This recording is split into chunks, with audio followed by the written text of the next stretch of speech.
everyone, welcome to RPGeeks for a very, very special and exciting one-shot today. As you can see, if you're watching on Twitch or YouTube, we have a very special guest today. So let's start there. Drak, would you just mind introducing yourself to everyone? Thank you. Yeah, hi everyone. I'm Drak, or Drakoniques. You can find me on Twitter at Drakoniques. I'm a TTRPG performer, writer, producer, anything roleplay related I've been trying to get my fingers into. So at some point you probably get tired of seeing me, but even if you do, I won't be leaving. Drak's in all the shows. Is it what shows that you were in or have guested in should people really be checking out? I recently stepped back because time zone differences was getting a bit hard for me, but I was in Super Idols RPG, which is a Magical Girls podcast kind of vibe. Think Pop Idols plus Magical Girls, Sailor Moon kind of vibe meshed together. It was a lot of fun. Right now I'm on Table Story at I think 9 p.m. our time, 9 p.m. UK time. I'm in a campaign called Kingmakers where I play disgraced heir to the throne who is currently fighting with his brother just demons and gods and other multiverses. It's very cool, very, very interesting. I highly recommend it. Do you think that's what he does in LA? just fighting demons and, you know. Honestly, yeah, probably. On Mondays here, today, not here, today, actually UK time would be Tuesday at 3 a.m. So like you probably I hope that's not a live stream, Track. It is. It's a 3 a.m. live stream where in a game called Divine Intervention where I play a god of time, Kronos. Yes! It's very cool, very fun. I play a more villainous counterpart of Kronos, but it's a lot of fun, so check that out. And on November the 12th at 8 p.m. Over on Vana channel, VANA, I'm going to be in a Strixhaven campaign called Higher Education, where we all play grad students who are writing their theses, kind of highly caffeinated, and also possibly ascending to godhood. Who knows? That's the goal. Wow, that was a hockey stick sentence. So it's a lot of fun. I mean, a lot of very cool things. So honestly, just follow me on Twitter. You'll see what I'm doing at any given moment, because often I'm adding to that list sporadically and randomly. I think the real lesson, however, is that you're doing too many US-based streams in weird time zones. Yeah, and we're going to get the UK TTRPG scene. I think this was the first time where I've actually like started out my schedule and been like, no, UK time, not Eastern or Pacific. And it takes me a time to convert that rather than the other way around. It's sensible time, right? Yeah. Welcome all to our sensibly timed one shot. Thank you. So yeah, we've got Drak with us today. I think you know the rest of us, but very quickly. I'm Shamini. I use she her pronouns. I'm GMing today. Simon. Hello, my name's Simon. I use he him pronouns, and I am I'm a dude playing a dude disguised as another dude. Oh, we're gonna get to that. Oh. I guess that leaves me. I'm Ali. I use he, him pronouns, and that's it. Doesn't do anything. Nothing more to say. He exists. That is all that he Jennings. does.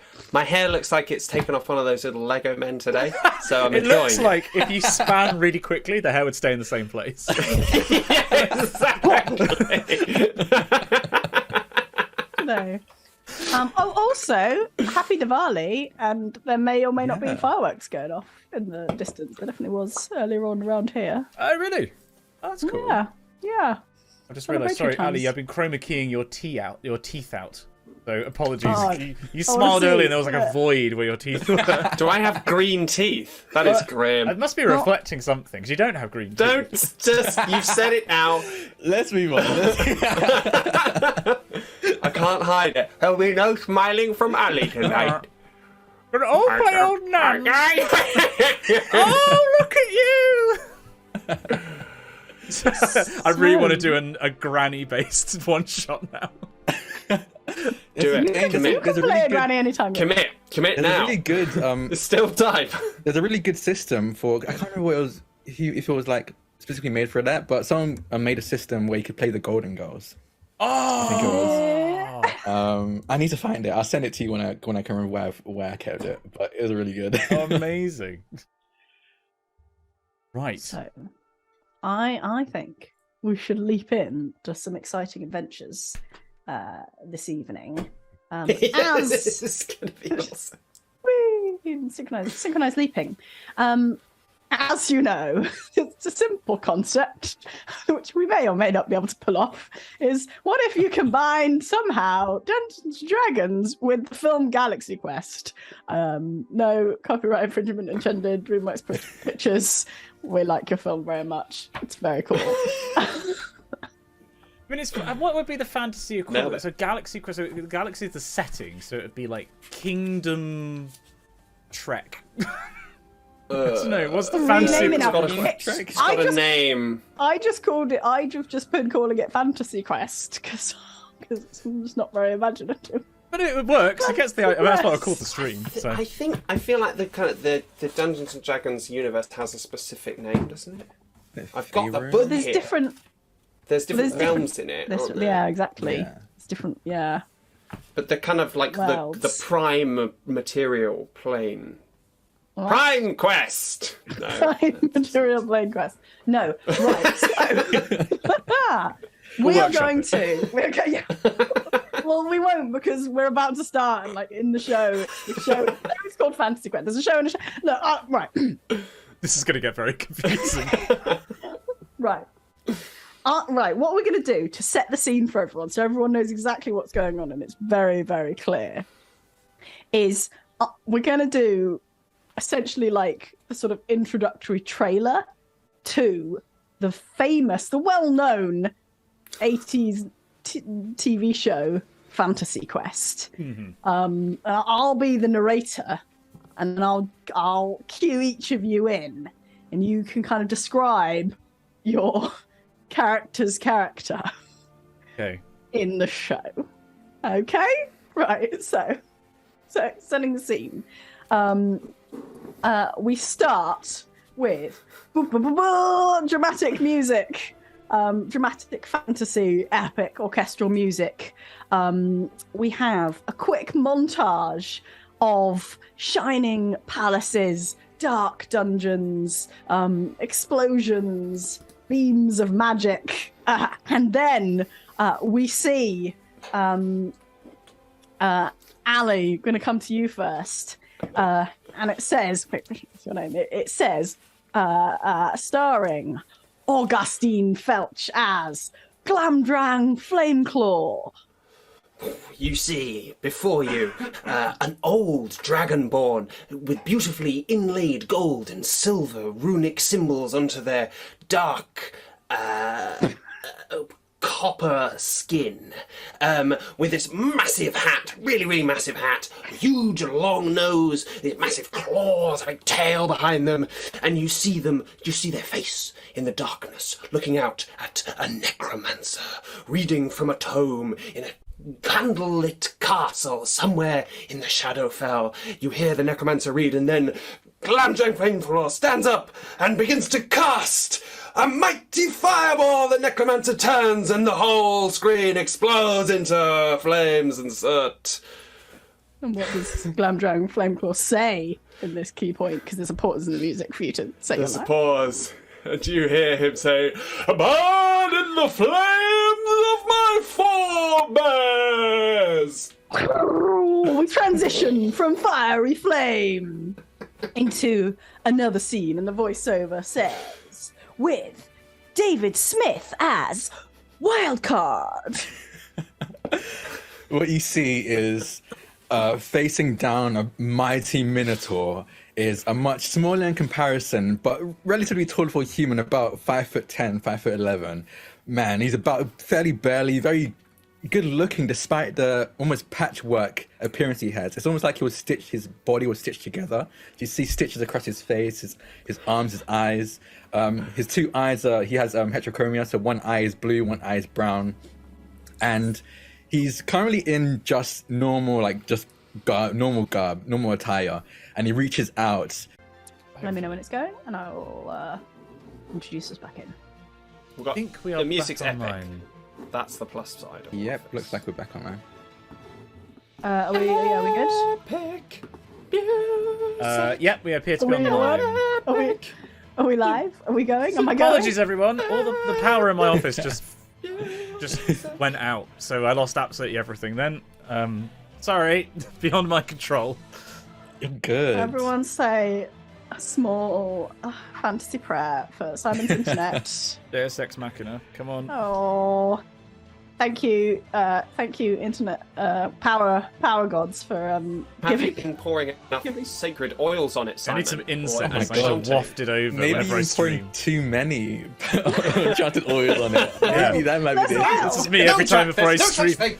Why does it keep failing? Anyway, on with the olive oil all over my motherboard. So we're gonna thank you for sticking around to we're gonna dive back into the intro to Fantasy Quest. The trailer, you were watching the trailer and then your power and internet went out, but you've rebooted YouTube, you've rebooted the trailer. You found that you were roughly at the point where Wildcard is facing down a Minotaur. Drak, over to you. Yes, Wildcard, large black man with a bunch of stitching across his face, his arms, like he's been put together with patchwork. One blue eye, one brown eye. He reaches out as he glares at this Minotaur with just a sly smile in his face as he says, "I believe in the luck of the draw." As a bright flash appears from his hand and a sword appears in his hand as he charges for this Minotaur and engages in combat. As they clash together, we cut again, transitioning at the moment of impact to the next scene, and the voiceover says, with Ted Hadfield as Oberon Trueblade. Can't even not laugh at my own character.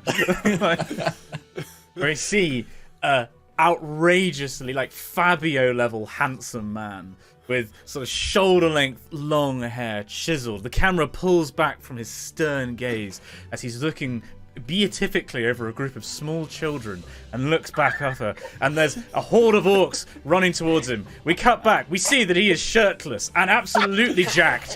He pulls the two swords from their scabbards and shouts, "Well, we have swords in our hands," levels the swords. "We have hope!" and then runs down the hill, wiping the frame.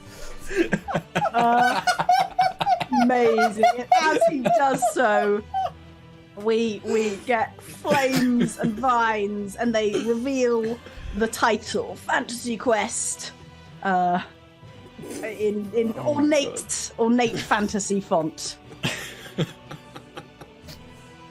We then fast.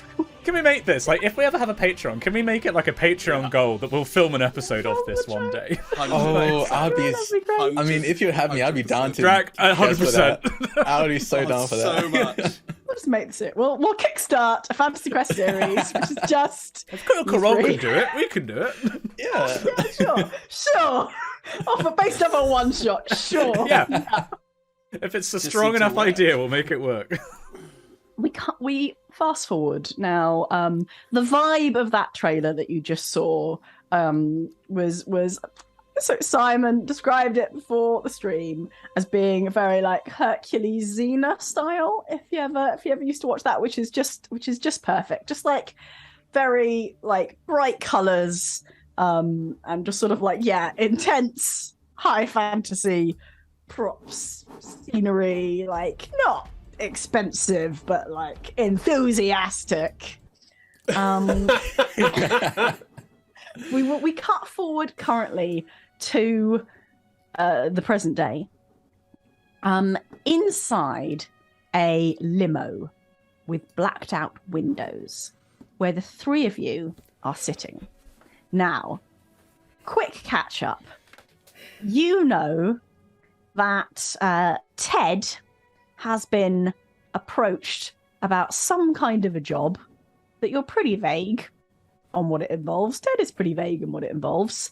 But he's managed to persuade you, David, because you're just a nice guy and you've agreed to do this. You like the fans. You like your former castmates from the We go way show back. you all Yeah, we starred go way back. in together, and Augustine, because you are led to believe it does pay well, and there comes a time when I don't want to talk about it. Yes, right, of course. Augustine, I know I've been offering, but are you sure you're good with money? I can Look, no? David, you know, we both know how it is, don't we? You know, the business, it's, you know, she's a fickle mistress. She really a fickle is. mistress. Yeah. But you know, I've built up quite a little nest egg for myself. I wouldn't worry too much about me. Okay, as long as you're okay. I just want to make sure. I'm fine. I'm absolutely fine. How are you?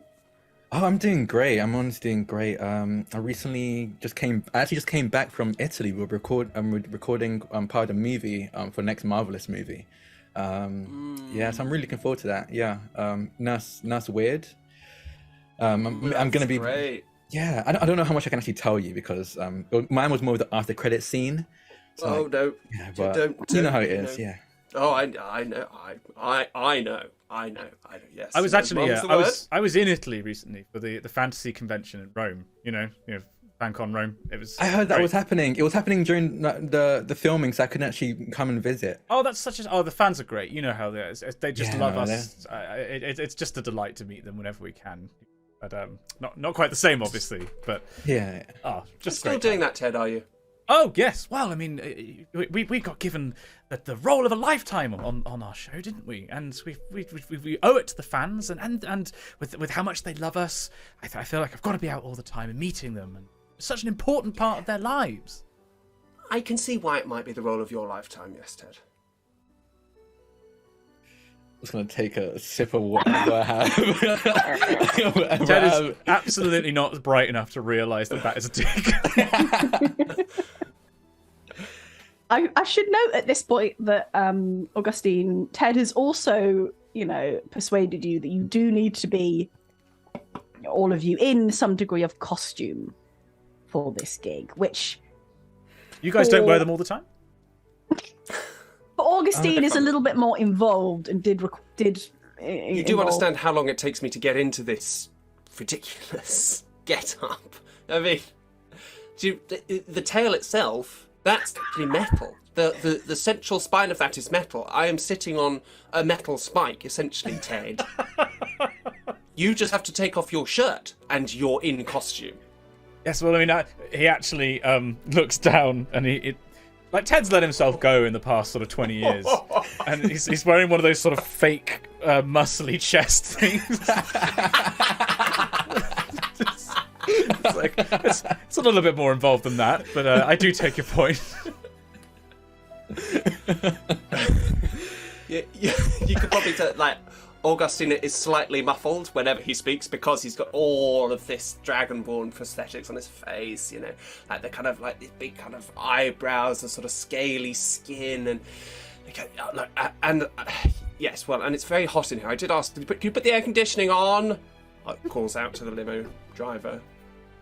You see, like there's sort of like vaguely like tinted screen, and you see sort of a little figure which seems to have like slightly pointed ears. Just like reach over and sort of press a button, and you sort of blast of cold. Now, you met or you were picked up in various places, and I'm going to say, Augustine, we were at your house last.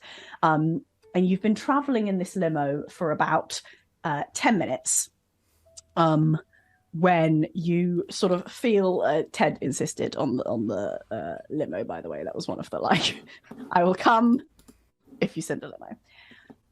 You feel a kind of weird, so that the car comes to a halt, and then you kind of feel a weird sort of like lurch.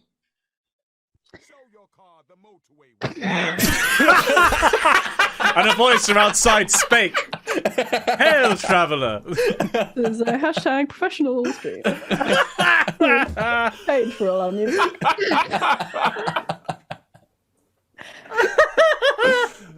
This is great. This is my favourite one yet. And we're like 10 minutes in. The car has stopped, and the limo driver gets out of the front and comes around and opens the door for you. Everyone else get out real quick, and let me just get the contact in real quick. Just see like I think he gets out and like stands in front of the mirror, like the side view mirror of the limo, and just starts like trying to put the red contact in, the blue contact in, so he matches. He's more in costume. Oh, I love it. As you step out of the limousine, you are in a beautiful, what appears to be film set, sort of gorgeous green grass. Like it's a lovely sunny day. The weather seems to have cleared up a lot since you left. The car is parked in a big circle with some crisscrossy lines and these sort of like runes around the outside. Like it's very like Fantasy Quest vibe. It looks like what you used to have, like teleportation circles to get to places. So it's clearly a parking space designed to look like that. The production value. I remember this Great, stuff. look at this. And all around, so there's classic. It's just your standard classic like village set where there's just like the poor like villagers with their huts and the occasional cow, and the villagers are all dressed in like, again, this sort of not like dirty medieval peasant kind of garb, but more kind of like cozy cottagecore hobbit vibe. And they've Was all it got cozy cottagecore? Was that what the description? As in Yeah. like core as in Yeah. like hardcore soft? Okay, cottagecore. thing. Don't question it, Ali. Don't Google it. cottagecore. I did not just make this up. It's It is on a thing. Instagram. It's It a is a real thing. thing. Goblin It's not a core sex is a thing. Like, yeah, There are many it is a thing. cores now. Yeah. I didn't think that would be the thing I would have to explain today. The concept of cottagecore. It's a thing. Chat. Yeah, there we go. Chat is backing me up on this. Wow, they even made it smell. Like they're really getting you immersed Yeah. here. Like you can really smell Honestly- the cottages. And the people are all around. these sort of like shortish, jolly-looking extras, you presume, are sort of like gathered around, and they're all just kind of like staring at you, just like so excited. Like you know this expression. Like they're clearly fans. They're clearly not like in character. Just everyone just like vibrating with like, oh my gosh, they're here, like whispering to each other. And in front, sort of stepping forward, is sort of a figure with the sort of pointy ears, with sort of long brownish hair, a fine robe. Steps forward, also kind of shaking with excitement, and says, "Hello. Welcome to our home. I am Harplindle. It is such an honor to have you here." I'm just going to step forward and be like, okay. Hail, Harplindle! How fare thee? There is just this flutter of excitement through the crowd. Oh, Oh, we're Oberon, rolling? We're rolling. Okay. Oberon Trueblade, we thank you greatly for accepting our invitation, our plea. You are truly our saviors. Positions Our himself. saviors. There's like a rock nearby. Put one arm up, one foot up on it. Sort of tense these muscles, then forgets that there is just like a plastic sheet.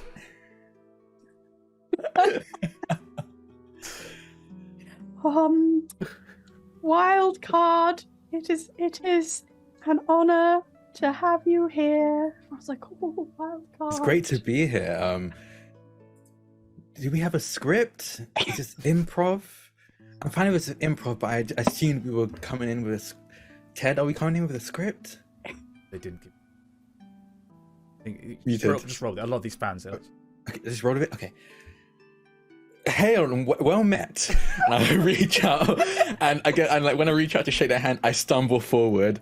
Just classic wild card, as the clumsy wild card, and hold grab onto their shoulders to steady themselves. I'm so sorry. Well met. Well well met, Wildcard, and, of course, Glamdrang, Flameclaw, the wizard himself. You can call me Augustine. When is this going to start? Oh, yes, you are quite right. There is no time to lose, for you see, our village has been downtrodden by a terrifying dragon. One goes, oh, the dragon. And they all look, and they all turn and look, and like up a sort of gently sloping hill, which, bearing in mind that 10 minutes ago you were in Augustine's house, you're not quite sure where you are or where this came from, but you've clearly driven to the countryside somewhere. And at the top of this hill is a castle, dark, large brick castle. Crenellations castle. It's the epitome of castle. It looks like a castle. The map over paintings which look is probably fantastic. some It really looks like flowers. it's really far away. Well done, guys. I think that's actually a castle. We'll probably using Left Behind Castle for sets. I mean, we do that quite They often. do it a lot, over on- actually. Yeah. So often they hire out these old places, they've Yeah. been left to see and come and help them out. The dragon has taken the castle which we have built and made it its lair. It resides within and threatens violence upon us. Will you save us? Of course, citizens. And then Ted's going to think for a second. What kind of dragon would you say that it was? Did you perchance see its color? The dragon is red. Well, my companions and I, red dragons are our specialty. Very not. We will go and slay this beast for you. That way? We're going that way. Things that way. Could I get I water can't see before? anything in this thing. Oh, let me help. I'm like trying to like use my fingers to like open like the eye hole a bit more in your mask. Can Thank you you. see? Yeah, there you go. Yeah, thanks, David. Thank you. Yes, I thank you. If you require refreshments and other items, please, Sarafang here is to be your squire on the journey. She will provide you with whatever you need. And you see another sort of like smaller, pointy-eared figure that's sort of like somewhat overburdened with various like bags, bottles, various items, and she sort of digs around and comes up with like a leather like water flask and just sort of hands it to you, Wildcard. Thank you. And I'll take the flask and like just gently touch her hand and give her a wink before taking the water skin. She looks at you and she says, I hope one day you recover your memories. One day. But for now, I'm making new memories with my comrades. I'll turn to look.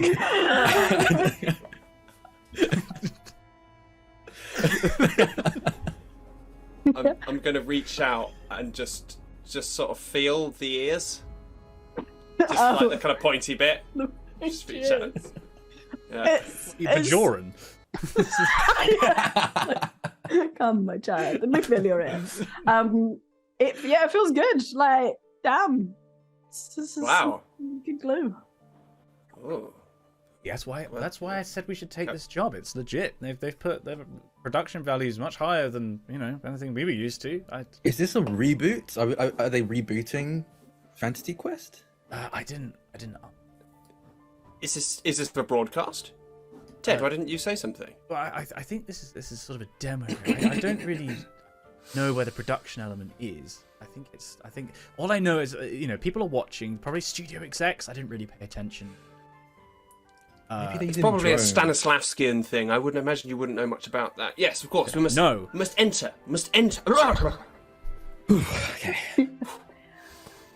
So you head off towards the castle, and there's a sort of long path. Sarafang accompanies you, and you arrive at the large wooden gates. And there is, as far as all around. Head, you okay? Yeah, Do you want to rest in the water? It's a bit further away than I was expecting. Whew, you guys are fine. You can keep up with your cardio? Oh, yeah. I've had to train pretty hard for this marvelous role. It's honestly very unsustainable. I think I'm doing it for the movie, but after that, I'm really gonna just relax a bit. Going to the gym every morning for 3 hours at 6 a.m. is a lot. Yeah, I've been there. Oberon Trueblade, you are suffering from the effects of exhaustion. I will provide you with a potion. This should cure you of your exhaustion as good as a long night's rest. Oh, fantastic. I wink. Like, it's definitely coffee. I'll drink it immediately. I'll have some of that as well, please. Oh, it's like a flask, I guess. Like, yeah. It doesn't taste like. Sorry, yeah. Let me just drink some of this potion. that was very good. It doesn't taste like coffee. It does taste quite nice. And you kind of feel invigorated. I'm gonna. This is. I don't know when this will become relevant because, despite this being a game of D&D, I haven't actually asked you to roll anything yet because I always forget that. We don't have stats. We don't have a character sheet. I didn't even get dice out until just now. You do technically have stats. So for those of you at home, they have common stats because they are normal people. Because they're common. They're all very special. But you do have common stats. However, after drinking that potion, not that you're fully aware of it, I am gonna give you a +3 to strength. Whoa! Yeah. Do I get that as well? Yeah, you yeah, sure, yeah. Is that monster energy? I haven't had that before. Wow. Thank you. Was it Sourfang that's come with us? Salafang, sorry. Thank you, Sourfang. You are quite welcome over on Trueblade. How shall we approach? The dragon resides within. Glamdrang, this is your field, is it not? Can I just ask, DM, wait, are we at the door of the castle? You're at the door of the castle, yeah. My God. It was a long walk and now you're there. We skipped that part. Is that okay?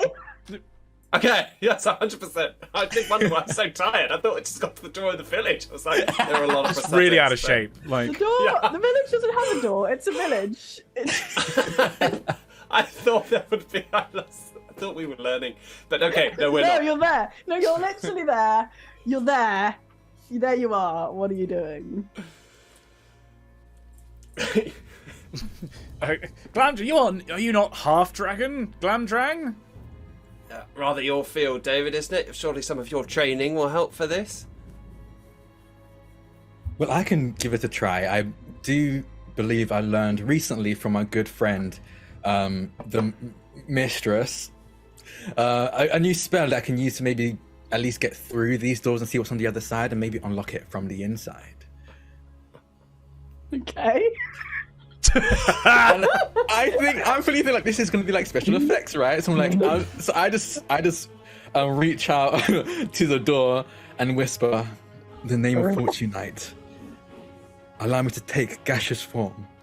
And I just kind of like close my eyes and wait, and then turn around to be like, okay, we're going to just special effects that, and then we should just go to the other side of the door, right?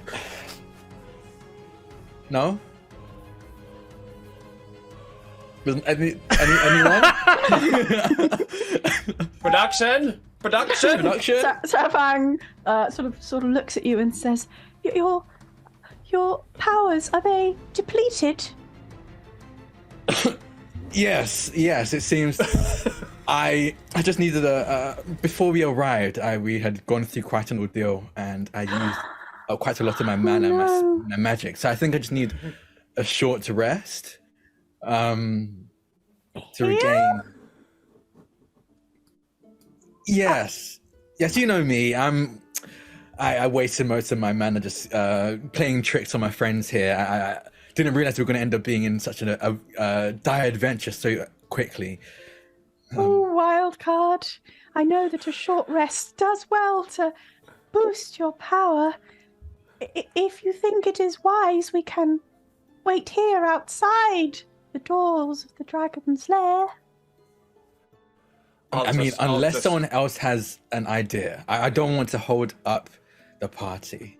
I'm going to put my hand on Ted's shoulder. Come on, Ted. This is always your specialty, wasn't it?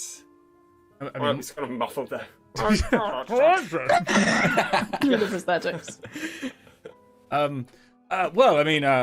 If there's a horde of goblins, that was my specialty. Protracted sieges, not really my bag. We could knock. The dragon looks at the other two actors. Why don't I cast levitate on you? Come on, and I'll just sort of do the cup motion for giving him a leg up. You're like, oh yes, I feel so much light. Light!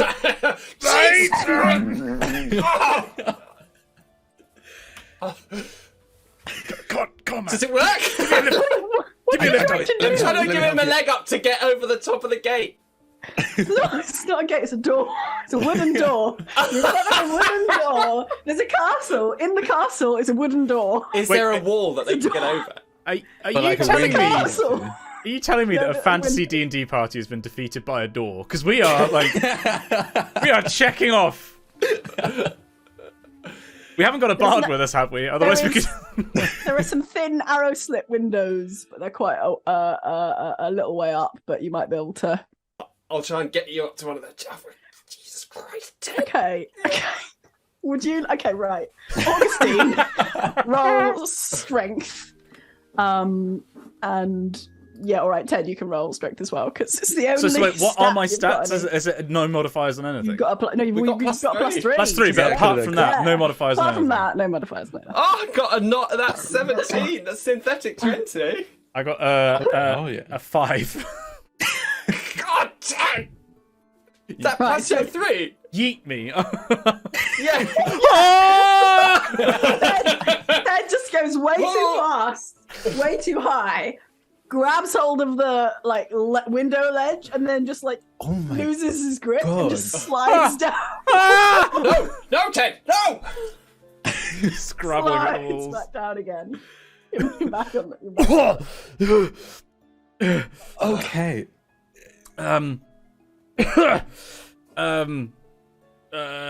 Solar Fang, do you have any potions could help us get through this door, perhaps?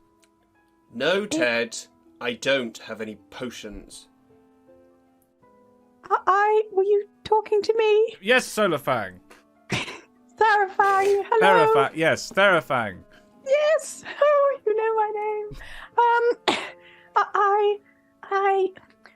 We do not have your innate magical powers and other strength, but we have been able to develop various devices to try and replicate your incredible feats, as we have seen in the documentaries. Perhaps, Bandrang, if you do not have your knock spell available, you could use this. And she C4. Just a military grade explosive. A very militaristic society that really like the fantasy show. Perhaps this AK-47. You don't have access to Eldritch Blast? How about this AK-47? passes you a little wooden peg with like a fist carved on top, hands it to you, and then says, "Oh, we could see if the door was open." We all look at each other. I'll just push the door. Nothing happens. Well, it's not open, Sauerkram. Look, what is this? That's for unlocking any door, as we have seen you do. Oh, I see. Many It's a pocket. Yes, okay, very well. Thank you, Sauerkram. You may leave us, and I'll just and I'll unlock the door with this. But I'll fumble it a bit with my stupid prosthetic. Oh, for God's sake! I pick it up off the floor and then do it. As you kind of like wave this thing around near the door, like it doesn't really fit in the keyhole. But like as it like comes near the door, you hear some sort of like beep, beep, beep, beep, beep, and then you hear like a beep sound from inside the little wooden thing as it kind of is near the lock area. I think it's like a sort of unlocking. I think it's like a bipper for a car or something, and I'll just sort of hold it there and try and bit the door open. It's already done its bip, and now it is silent, and the door is silent, and you're stood in front of the door. I'll push the door. I'll push the door. Nothing happens. What? The door bounces slightly, but will not be pushed. Glamdrag, have you considered pulling I'll pull it? the door. Door opens.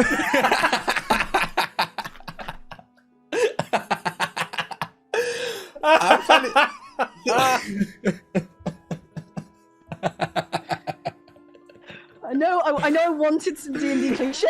Oh my God! I thought they would be like deliberate ones. Oh my God! I love it. Oh god. Pull the door. And inside is darkness. Dark flagstone floors.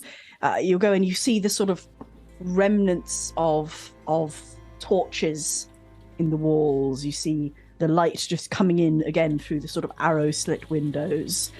This Rain against the roof. It starts raining. I don't know if that's real or in the sound or in the music, but I have no idea. It was beautiful.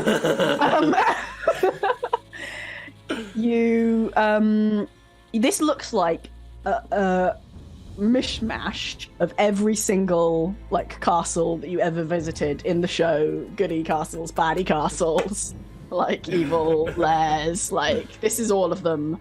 I mean, many of them were in fact the same place because you couldn't really afford that many different sets. Yeah. Do we recognise that it's obviously been pieced together from like the same 4 sets? Like, Yeah.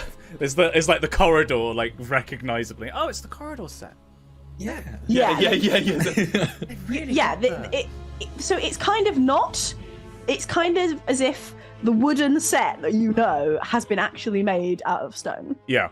Like it looks much higher production values, but it is familiar. Like it is a copy of the places and the pieces you used to have to explore and act in. They must have that. Like this is. They probably do. Yeah. No. What if Oh Jess wait, also- if this is an Amazon. This is an Amazon. I don't know if I'm allowed to be in it. I have a deal with Netflix. I probably should have looked. There was a contract with this. I realized I really didn't read through a contract. Once we've spoken to the dragon, we can worry about all that later. Okay. Okay. Jeff, and I look around for like where I imagine a camera would be. Sarafang just appears in the door. Did you want me to leave? Thoroughfare, come with us. We may have further use for you. All right. And sort of still carrying various things. She sort of comes in and sort of stays lagging a little bit behind. I will say that there is a sort of clear path through the castle to what would usually be the sort of grand throne room / occasional romantic ballroom, depending on the sort of vibe of the episode. Do I have my swords? Was I given these as part of my costume? Oh, yeah. Do you want to have cost prop swords with you? Yeah. Yeah. Dawn and dusk are in my hands. Yes. Okay. I'm like going down the corridors, like. Yeah. As we walk in, I'll just. Is it we walked into this big ballroom? Did you say? You're sort of walking towards it. As the rain hits the windows, I'll say, oh, God, I think they've repurposed this from the necromancer scene. You know. I do remember that. Do you think that they based the set on this, or this was based on the set? Either way, whoever worked on this did a pretty good job. I used to work with a man, actually. Yeah, I mean, James Oberfolk, do you know him? Really amazing set work. I haven't had the pleasure yet, no. No, well, you know, maybe before your time, but yeah, really, really lovely stuff. I see his hands all over this. Incredible, really incredible. So where is the dragon? I'm realizing that the dragon in a castle is kind of odd. How did they get in? Dragons are quite... When they fly? Or just land? It's probably got a helipad or something. Is Sauerkraut still here? She's sort of not... She's hanging back a bit. Come, Samwise, tell me, where should we find the dragon in this castle? Yes. As you kind of reach the entrance to this big ballroom, it has gotten darker and darker. And she, from the very back, raises a sort of trembling finger and points. And before you stretches out this huge space, this huge darkness. And you suddenly realize that from the other side of the room is filled with smoke, almost kind of like rolling fog, like very like dry ice effect, you know. From like through it you can see sort of bits of the stone that have sort of crumbled and tumbled, forming a sort of like almost a sort of little mountain of like broken bits of stonework. And in the distance, 2 glowing red lights beaming through the haze, and a huge rumbling voice that must have taken some pretty decent speakers to create comes out. Who dares disturb me? Jeffrey Coombs? Is that you? Oh God, sorry. It is us, the travelers and adventurers of the realm. Who do we address? I am Zelendar. I rule this land. From our series, have we ever heard of, like, is Zelendar like a shadowy bad guy we ever faced? No. Okay. No. Roll history.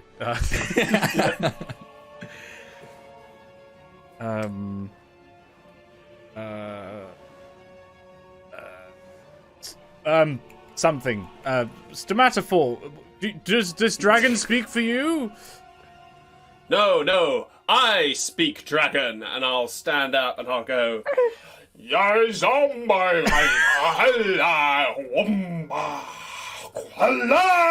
And then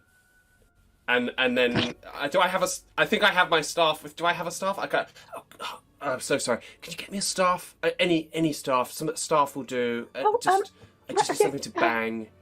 I'm so sorry. I'm so sorry, everyone. I'm so sorry. She reaches down her waist and she pulls off this long stick, and she just sort of keeps pulling, and it just sort of seems to appear from nowhere. And she pulls out a full-size staff.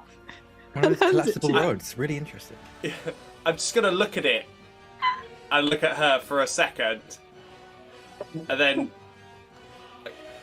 I don't know.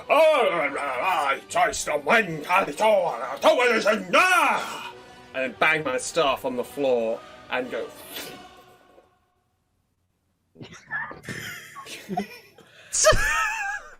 There is a silence, and then the booming voice says, My translator does not recognize this tongue you speak. Is this a language? Where are you from and why are you here? You address me in common? What insult is this? My forebears were one of you, and I too run the blood in my veins. And I'll make kind of, you know, that motion, that's a come on motion behind my back. And we stand with him. He has the power of Fortunite on his side. And I reach out as if I'm about to summon my sword. And nothing happens. Yes. You're going to do that in post? Okay, cool.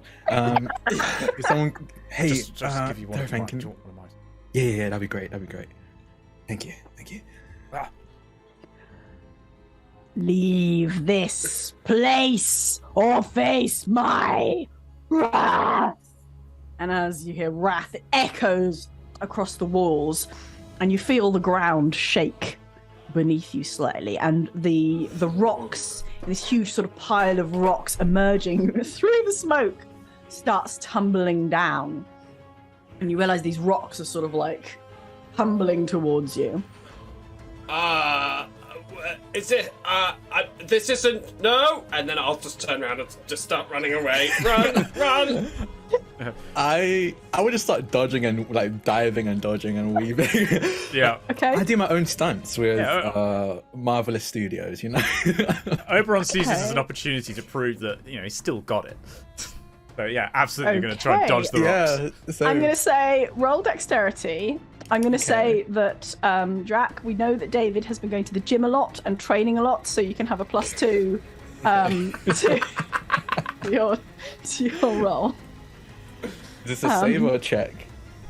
A check. I mean, I guess it doesn't matter. Yeah. That is a... Yeah, no, that's a 15. Okay. Yes. Ted? 2. Oh my god. So You got a +3 to your strength, it can't be 2. No, this is Dex. It was Dex. Oh. Ted, wild card. So David, sorry, you're there. You're leaping over these rocks, which do look. The rocks are always polystyrene, right? The rule is don't touch the rocks because it'll. If you interact with them, it gives it away. They're actually very light. So you're doing a very good job of jumping around. Ted, you're not as sprightly as you used to be. One of them is coming towards your foot, and you don't get out of the way in time, and you just feel this absolutely heavy piece of masonry just whack as it's sort of tumbling into your sort of like shin and ankle. Just absolutely all over your toes. You may have broken something. And comes to a stop on the floor. You are in extreme pain. Yeah. I'm running. I'm still running away. Sarafang has got Augustine is running, and I'm going to say Sarafang is running after him. I want to get to a pillar and hide behind it and sort of see if I can see anything. Okay. Can I see any?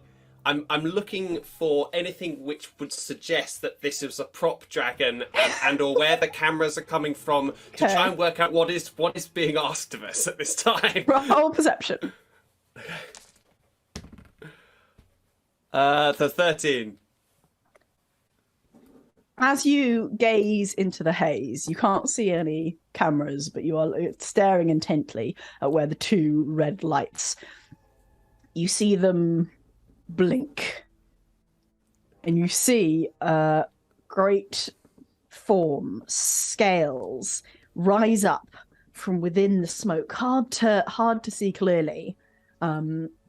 Take a breath, and suddenly a blast of fire shoots out into the hall. I'm going to say you can see it coming. Ted, You're injured, your foot hurts. David, you're dancing around, you're having a great time. You see this happening, what are you doing? I still think this is all like fake to some extent. They can do ridiculous special effects with drones and lights. It's incredible, honestly. So I'm just gonna again just try and duck and dive out of the way of this flame. You roll dex for me. Ted, you're kind of on the floor. It's like get up on the floor, see what David's doing, and be like, yeah, okay. And then like kind of clumsily sort of roll, like trying to roll out of the way of this fire blast, because that's what you do on the show. Do the roll, yes, do the roll. Okay. I rolled a nat 20, by the way. So 22. My gosh! Holy crap! David just Lucky's on your dances side. out of the way. Yeah. Like with a cool like limbo lean. I like dive and slide backward, like slide limbo underneath. The flame just go over. as these flames come out. Ted. It's a 6. Oh, He's doing so well. Ted is going to die. Ted, you managed like the first part of the roll, and then you just land down heavily as you flip over and just on the ground, which fortunately means you're just below like the level of most of the flames, but you basically get like that like sizzling, searing thing. Can we? And you feel. Can we say that the shirt catches fire? Do you have to fake the fake muscles? No. The shirt that he's wearing on top of the fake muscles, so he has to pull the shirt off. Yeah. And then there's just this tabard in front that's flapping around. Yeah. You feel your nose hairs sizzle. You feel your eyebrows sizzle, and then you suddenly realise that the shirt is extremely flammable. It should not have been. It's just got a kind of beer gut hanging out now. From under the... Yeah, from under the thing. It's like, it's a bit close, guys. I'm just gonna, from behind the pillar, I'm just gonna start. Stop, please. I need a break. Stop. We stopping? I think that's my best take. I don't know if it's gonna get better than that. A heavy footfall that you see, again, this very large, very convincing dragon claw, and as the foot comes down, the ground shakes once again, and you see its head now, and it is visible through the smoke and the remains of the flame now. Comes forward with its great eyes, enormous teeth, and it is going to try and grab you, David. Mate, that's fair. I'm right in its face right now. They're looking up like the practical effects have really improved. We're doing a lot of CGI stuff with Marvelous Studios, so it's really nice seeing that we're going back to the traditional practical effects. We should compliments to the art department, really. I think you hear, but just behind you, oh, shut up! As the fangs come towards you, make a dex save. Okay. Hi. 13. That was just enough. I rolled very low. I cannot believe you are literally rolling for a dragon attack on a commoner. That's unbelievable. The jaws chomp down, and you get a globule as you dodge. You get like a globule of spit on your face. Just like slides down. It got in my mouth. Okay. You see Ted shirtless, still on the floor, looking a little bit struggling slightly. Just slightly, mind you. Sarafang cries out from behind a neighbouring pillar to Augustine, "Overrun Trueblade! Look out!" As the dragon shouts that to me about Oberon Trueblade. She just happens to be next to you. She's shouting across. As the dragon peers down upon you. Would you like to do anything before it tries to eat you? It's like, all right, the gears are turning in Ted's head. He's seen Return of the Jedi. He's like, I see what you're going for. Right, okay. Stands up, gets the sword And I'm imagining this is very close to him now. Yeah. Like, aha! And then puts this like rubber sword in the mouth. Yeah, the mouth just comes down towards you like, and then you just put this rubber sword in its mouth. What would you like to do after you've done this? Go, ha-ha! And then like run behind one of the columns away from a confused foe. Okay. This. Yeah. Sorry, you narrate it and then I'll. No, go for it. The dragon does indeed look confused. While this is happening, I think Augustine is looking at the staff, and realizing that it is completely made of wood. Just no way that it could have been collapsible in any way. This is a wooden staff. Yeah. Looks out at the dragon. Thinks. Oh. Surely not. And it's just gonna go. Just look at the staff and go.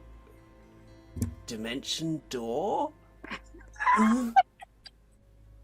Do I go anywhere? Oh my god. Where would you like to go? Oh my god! Oh yes!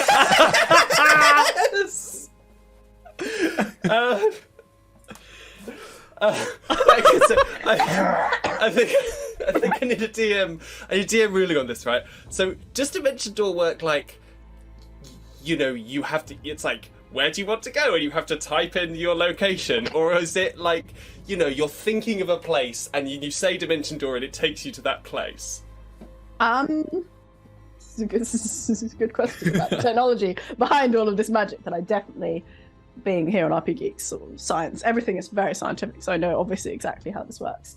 I'm going to say you don't need to type it in, but like you might need to like point or be looking at or indicate strongly. It's not going to like.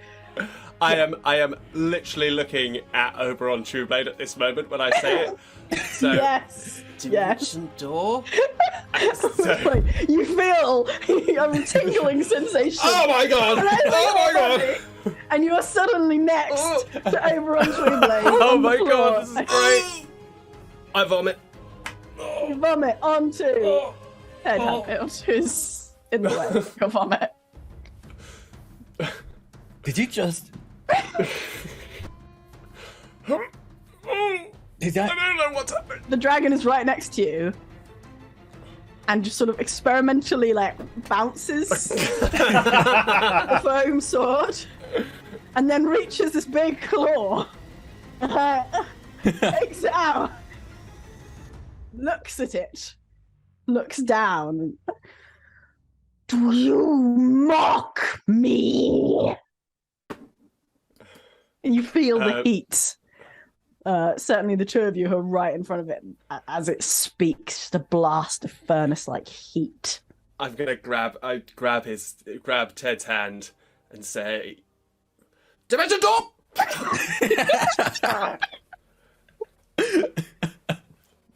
Ted, you again feel this tingling sensation. Was there anywhere at all that you were... Yeah, I'm just thinking of back to the door. Like, just outside the door where we started. Okay. You find yourself... I'm so sorry. I love it. You find yourself outside the castle. Without Bang, without David. You vomit again. There is no way you could have gotten here. Meanwhile, inside, the dragon notes that they're gone and turns to look at you, David. I think at this point, David's like, I just saw Augustine teleport. Yeah, he did do that, yeah. Not even Marvelous has the teleportation money. Teleportation. And they're under fucking Disney. Yeah, no. I think at this point he drops the sword, the foam sword he borrowed from Ted, and just books it. Just runs with a sprint for the door. Roll dex for me. Oh boy.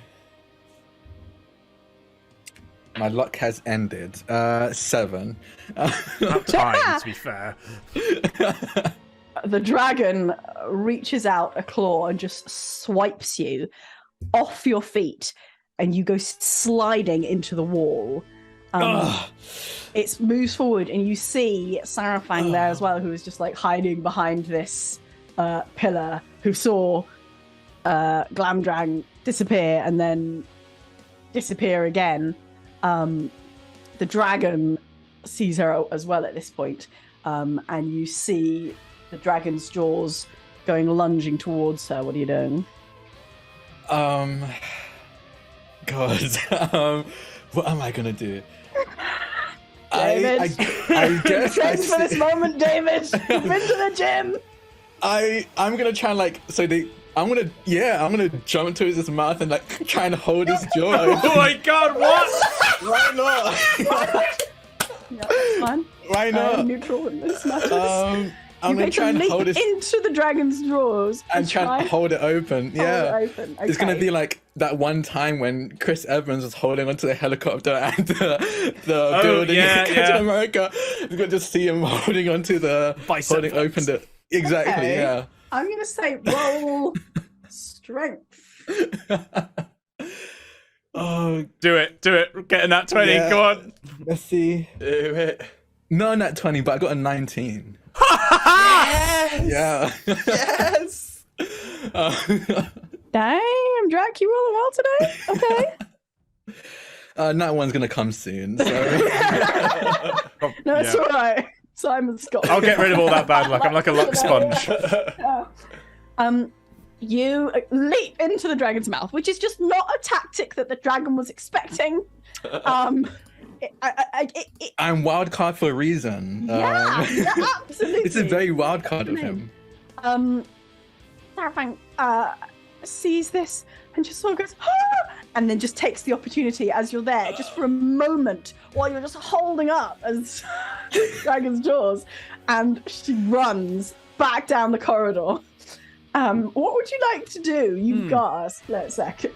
I think at this point, I don't know if David knows what to do. I think it was kind of like just a split moment decision, and now he's like, what the fuck did I just do? So I think he's gonna try his best to dive out before he can clamp shut. What have we been doing anything? Have we had any? Would you time like? to do Yes. anything in this Okay. time? Yes. I mean, this is all very happening very quickly. But what would you like to do outside the castle? Is there a line of sight between? If we open the door, can we see what's going on in the? It's dark and it's quite far through some little corridors. You wouldn't be able to actually okay. see, but it's not super twisty. It is a sort of roughly straight line. But you'd have to. I should have picked a class that wasn't just hitting things. I'll just open the door and scream, "Come on!" Okay, you open the door and you see Sarafang just running towards you, like scroll going off here, potion going off here, just running towards you. She comes up to you, she grabs you, Augustine. She grabs your noble dragonborn wizard rose. Careful! These come off. Oh, you're muted, Shamini. In your excitement, you've muted too yourself. high. okay. Too high. I'll speak slightly lower pitch. Sorry, Zoom. Sarafang speaks slightly lower pitch. I always do this. I have really high pitched characters, and then Zoom's like, "Is that a voice or is that background noise?" I'm like, sorry. She says, "Wildcard saved me. They sacrificed themselves to the dragon's jaws and saved me." Is there anything you'd like to do? Wait, is that a real dragon? I think in the background, in the cast, you can hear David shouting, "Is this a real fucking dragon?" David, you're gonna try and leap from the dragon's jaws. Yeah. I cannot believe that your tactic of jumping into the dragon's jaws and just holding it up like Hercules actually worked. The dragon Worked assumed up till now. something very, very clever was afoot, and that like. I mean, to be fair, if I put food in my mouth and the food like stopped me from closing my mouth, I'd be like, oh, hold on. Yeah. Yeah, honestly, Something's a bit weird here. That's a 12. Yeah, okay. You leap from the teeth, which chomp down behind you. You run, and I'm going to say you Booking it. make it to the corridor, which is too big for the dragon to get through. The corridor that led you here. Through into the next great hall and out to the door outside the castle. You are all there.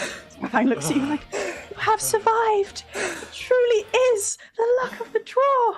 You're here. I think David just collapses to the ground and just starts crying. He just starts crying. Very reasonable. Very, very reasonable. This is great. I thought I was gonna die. I thought I was gonna die.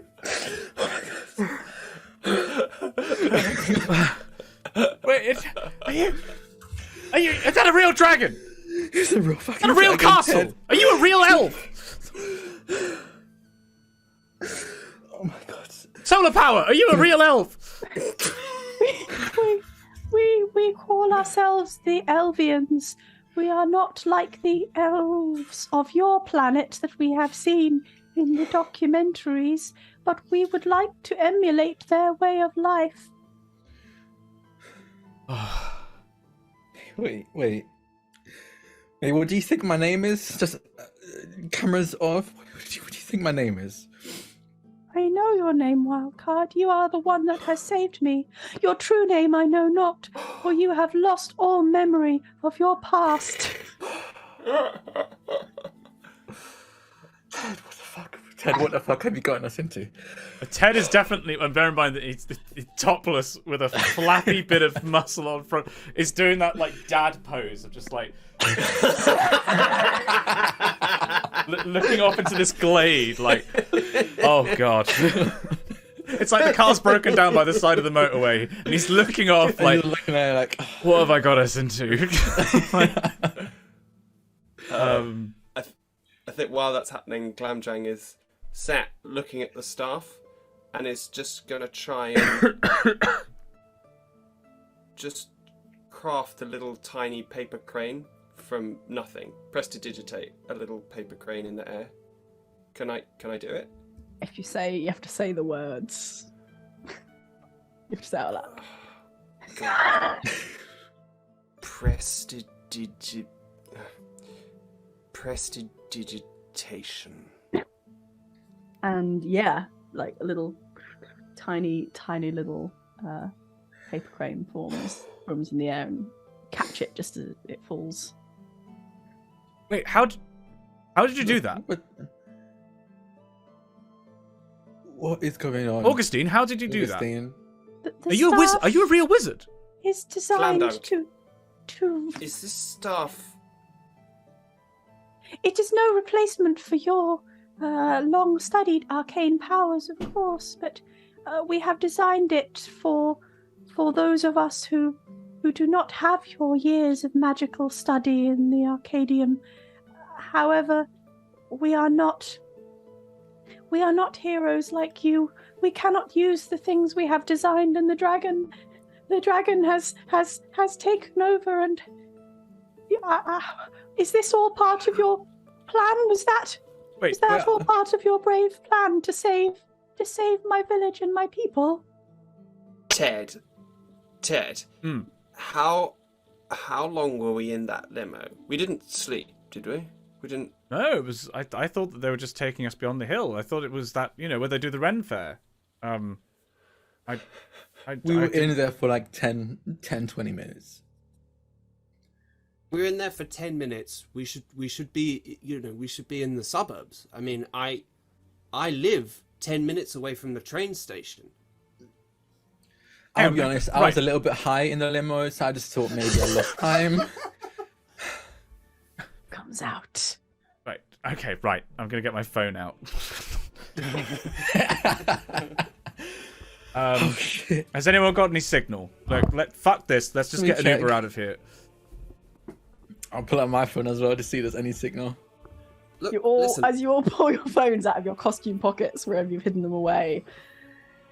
0 bars. There is like on one of your phones. There's like seems to be some kind of Wi-Fi, but like it's not really sure what it's picking up. And as you are kind of looking down at your phones, can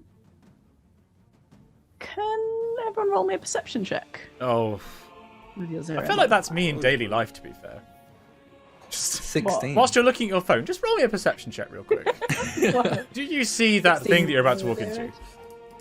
3. 3 for Augustine. 6. Oh no! Is this fucking It thing is. weighted? Like, Okay, David, as you standing there, you see, even though it's sort of the daytime, you see the reflection of the moon in your phone case, and you look up. But the moon is in front of you, and you look back down. And you see the reflection, and you realize there is a second moon in the sky rising above the castle behind you.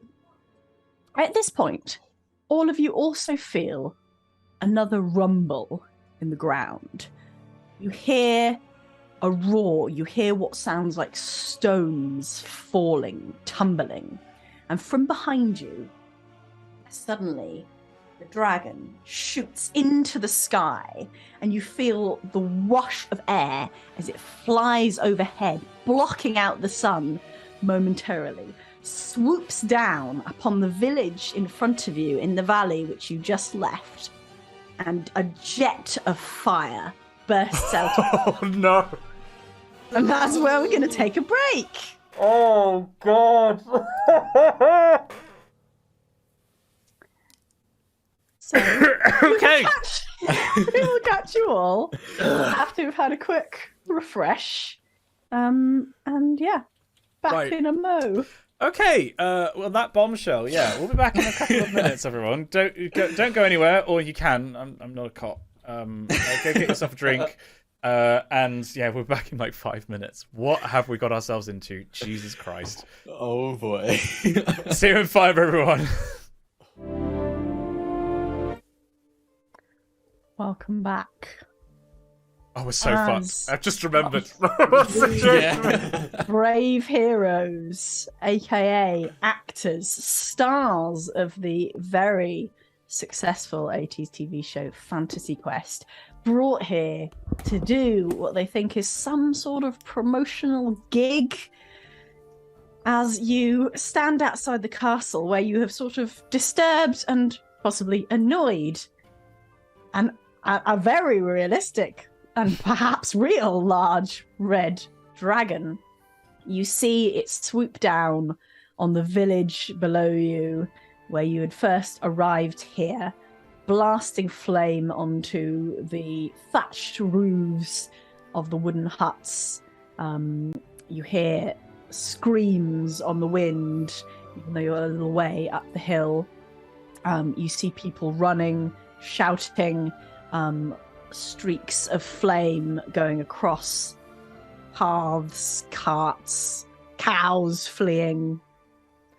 Bloody cows. Destruction. That was my fault. Sorry about the video order for those. No. of you watching. It's I can deal with it. I have the technology. The power, which is all he has, because otherwise Ted Hadfield has nothing. Ted is On a the fake most chest. useless character.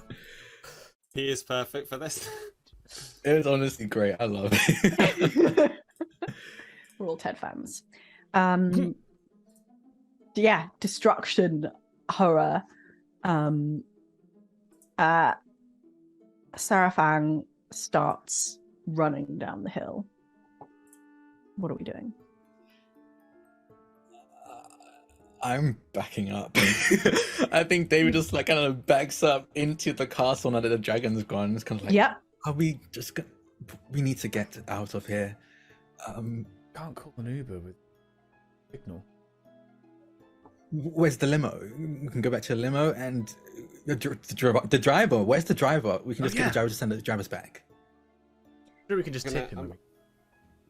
David. Yes. What did your what was your character? Are we talking about Fantasy Quest, or are we talking about who I was playing in the cameo? I don't care about your other films. Okay, I just wants to make sure. I was Wildcard. I was a warlock, a hexblade warlock, hexblood. Like, that's why I got the kind of patchwork stuff. What could you do? I could summon weapons. I was never sure what weapon it would be. It would be random, but I'd always be good at using it. I could cast a few spells, but maybe like max 3 of them before I need to sleep. It was really kind of a flaw in the character that I was hoping they would write out, but they didn't. Did you? Have you actually? Just humor me here. I feel like I'm going crazy. Have you actually tried doing any of that stuff here? No, it was a character I played. Why would I? Is that how you've been doing all of this? I don't know what I've been doing. Just humor me. Try something. Summon a saucepan or something. Whatever it is you do. It's not a saucepan, or just different weapons. Okay. I believe in the luck of the draw. And just squint really hard and hope something happens. As you stand there with your hand outstretched, squinting, you grasp your fingers into nothingness. Nothing happens. Nothing.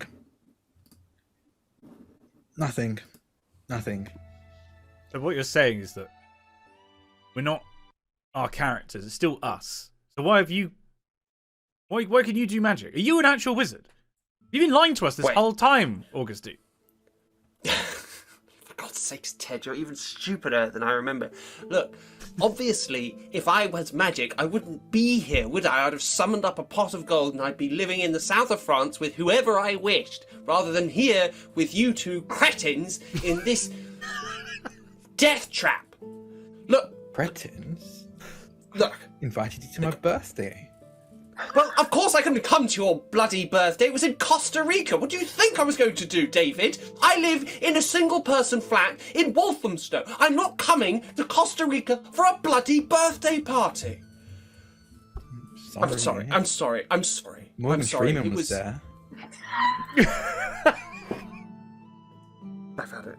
We did shots together.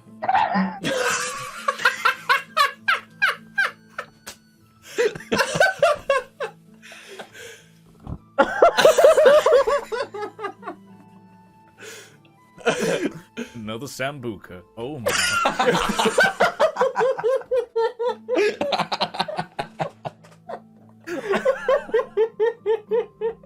Oh, I want that. Okay. I'm gonna say, sod you, sod it. And I'll just start walking off down the hill. And as I go, I'll just say, if you want to know, I got it from this thing. And I'll hold the staff and wave it. And I got that from Sauerkraut, wherever she's gone. Okay, we probably should go after her then? Well, maybe she'll have something that will mean that I can, I don't know, hit things. Let's hope. I just want to leave.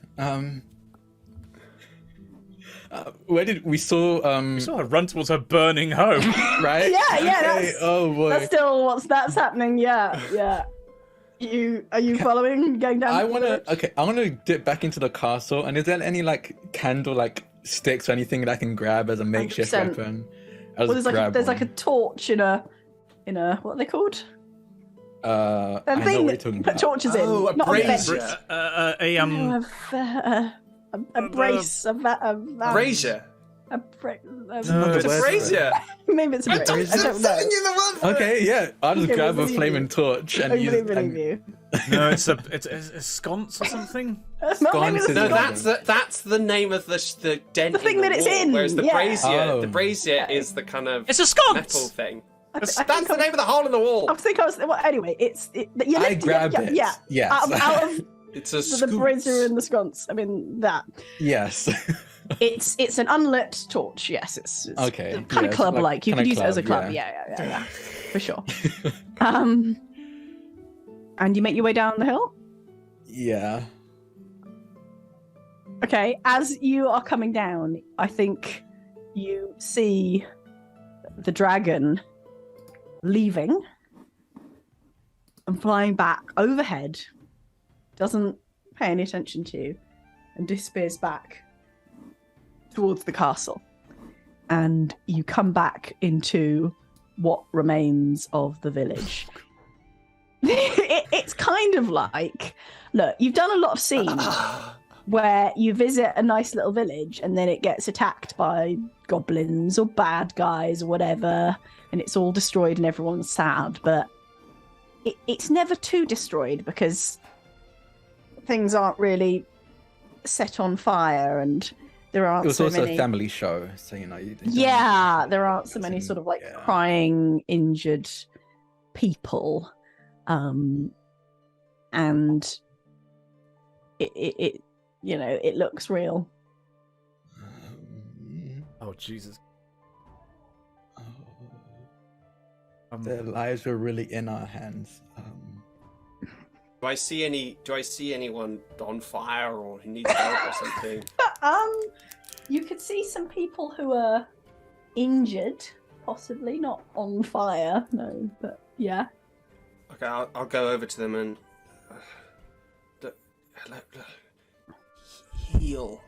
heal. Does anything happen? I don't think as a wizard you would have. I don't any... have it. Yeah, unless in the story there was a particular reason in the show that you had healing spells. Don't think anything happens. You do see people have, again, little potion bottles, little like glass bottles of different colours that they do seem to be like giving to people. Any sign of Sam? Samworth.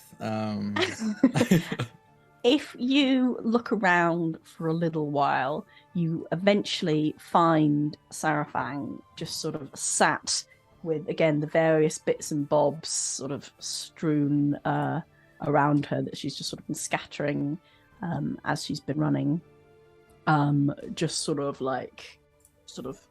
tear streaked but silent, just sort of collapsed on the floor, kneeling, just sort of staring into space. I want to sit down next to her and hold out the staff and say, do you have any more of these?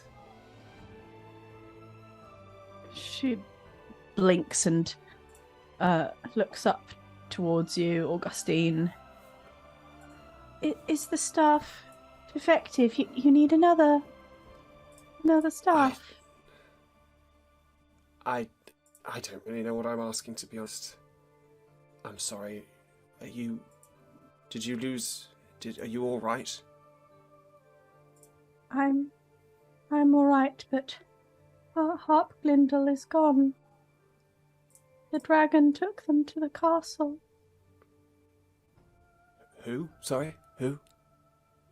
I think they were the mayor, or kind of like leader of the town, the one that greeted us. Our leader. Right, yes, I see. Makes sense, I suppose. The dragon was angered. Why did you not slay it? I don't think we're the heroes that you think we are. But you said you could slay the dragon. We brought you here to save us.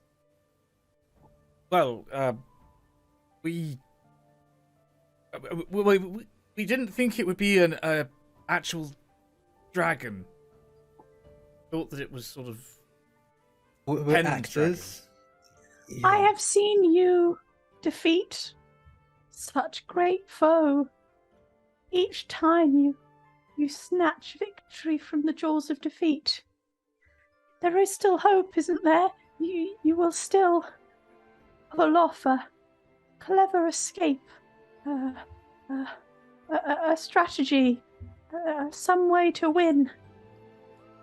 Look, I say, look, and I'll try and take off some of my prosthetics. Just like pulling them off your face. Yeah, just. she screams as you kind of essentially dig your finger into the flesh and start pulling it off. God. You have been injured. You have been injured, and she pulls out a bottle. Stop! This is my face. This is. You see? It's just like you. This isn't real. It's not real. Polymorphed to make yourself appear God. like us. Look, kid, you need some real heroes. We're just actors. We're not heroic. The documentary you're talking about, it's just a TV show. We were just playing characters. My name is not Wildcard. I don't have amnesia. I'm David Smith. I'm Ted. But we have seen the films. What we saw it happen. We saw you all. Make believe, pretend, paid lying. I don't know. The dragons that we fought on the show were little tiny creatures about that big that they moved a little bit at a time, and it made it look like they were moving and really big. That's. You were lying about your powers. But why? It's a It's not really performance. lying, is it? It's a. The fact that you believed us actually just says quite. I mean, it's quite impressive, really, isn't it? It was We real. managed to It was convince real the to whole- you. It was real to a lot of people. Just It wasn't- was real. Was it real? Was it lies? I don't understand. It was a show, like a theater or puppet show. Do you What have do you have actors as here? entertainment here? Like when the bards sing songs on stage and people throw fruit. We have seen Oh. it on your... Exactly show. like that. But you did not sing songs. We saw... We did have that musical. We did the episode. musical episode. But that was a magic spell that you were under that made you sing. I want that to be. That magic spell was a binding contract that we had for 5 years at that time. So, in that sense, yes. Who will save us from the dragon now? You need Who some will real. save Harklindle? You need some real heroes. I think Ted's gonna look back at the burning village and the ashes of people and be like, but you can't find real heroes. I guess fake ones will have to do. Wait, what? Wait, yeah. What? Hang on. Wait. No. Hang on. Ted. What? Well, look, if we can convince them that we were real heroes, maybe we can convince the dragon that we're really dangerous heroes. Okay. I'm seeing what you're putting down. Perhaps. I mean, look, right. Sarah Jessica Parker, you had like things that gave us the appearance of having. You could replicate our powers with a staff, with other things. How would you replicate my Oberon's powers? Well, if we did not have your innate strength, we might drink a potion or take a technologically modified weapon. Brilliant. What weapons do you have? She goes down to a little pouch, her side again, sort of reaches in and pulls out a first one and then a second sword. Yes. These are, of course, but pale imitations of your great swords, Oberon. But if you think they would be of use to you, They are yours. They certainly will. What about Wildcard's powers? How would you replicate those? Do you have any form of, I don't know, anything really? Just what do you have? Oh, well, it is really sort of an homage. But she pulls out like a little lever on a little box. It's like it's a slot machine lever. Slot machine.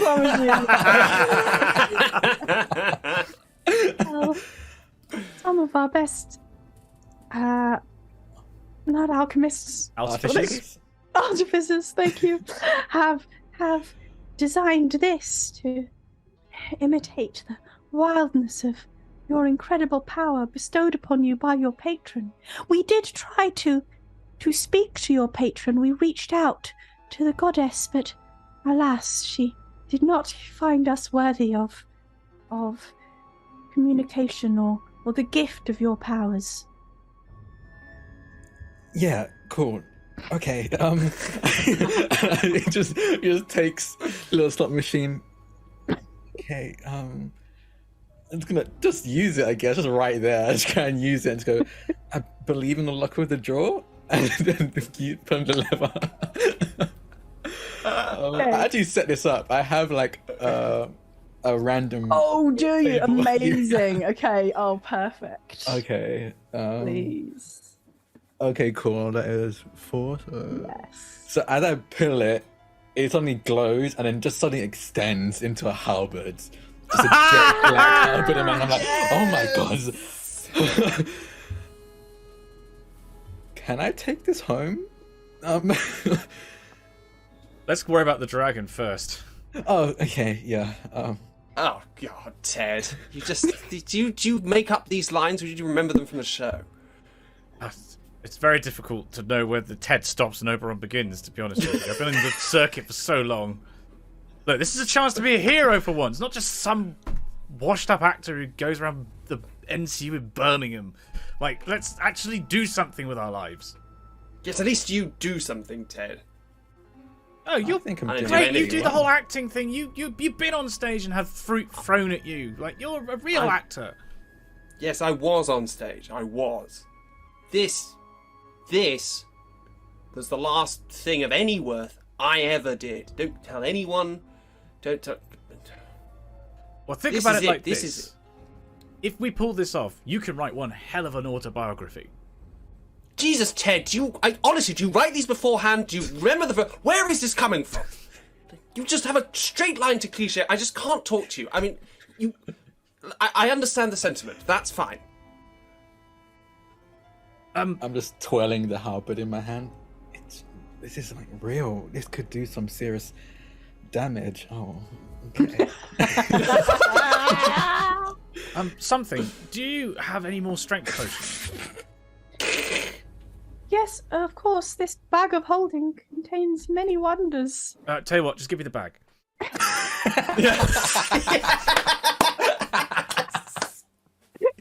Fancy this little satchel thing. Wow, are you sure there's anything in this? This feels really light. It is a bag of holding. Oh, of course. Yes. They Perfect. throw my arm in, just like oh, amazing! Oh, it's so slimy in here. Wonders and also storage. Right. Look, I know this is going to sound insane, but maybe we could convince the dragon that we're real heroes. Or maybe we actually become heroes and just kill it. I don't know. But this is a chance to do something, and you know, they're obviously counting on us, otherwise these guys are all going to be breakfast for a dragon. Okay. Makes a good point. I guess. Is there another entrance into the castle? Well, of course there is the secret passage. Why do you look? Why didn't you tell us about this before? Smash cut, we're there. And all of us are like, whoa, wait, I don't remember walking here. How did we get here? You've got memory loss, Wildcard. Don't you remember? Oh, yeah, of course. There's always a secret passage, she says, as you make your way to the bottom of the cliffs, where there is Scans. a hidden cave entrance with an overhang of ivy. But when you go through, a tunnel reveals itself, damp and dripping. We had to add the drips especially. Do you know if there's any extra shirts or like any clothing in the bag? I fear that our clothing would not fit your mighty chest. Are you saying it would rip open in opportune moments? If it Immediately, arm is going in, pulls out. you pull out a fully flowery shirt. Yeah, full Fabio shirt. It goes on. Yeah, Fabio shirt. I don't know what that is. Yeah. I want to reach in as well. I go, oh, well, I suppose we might as well. And I want to pull out the biggest hat that I can feel. Yes. You pull out an enormous Dragonborn wizard hat. What does it look like? It looks like a sort of felt dragon's head, like with a really wide brim. Okay. Sure. We're going. Okay, I guess we're going. I'm gonna reach in as well and pull out like it's like 3 or 4 necklaces, each with 4-leaf clovers on them, like metallic 4-leaf clovers. Yes. Yes. In the name of Fortunite. And then where's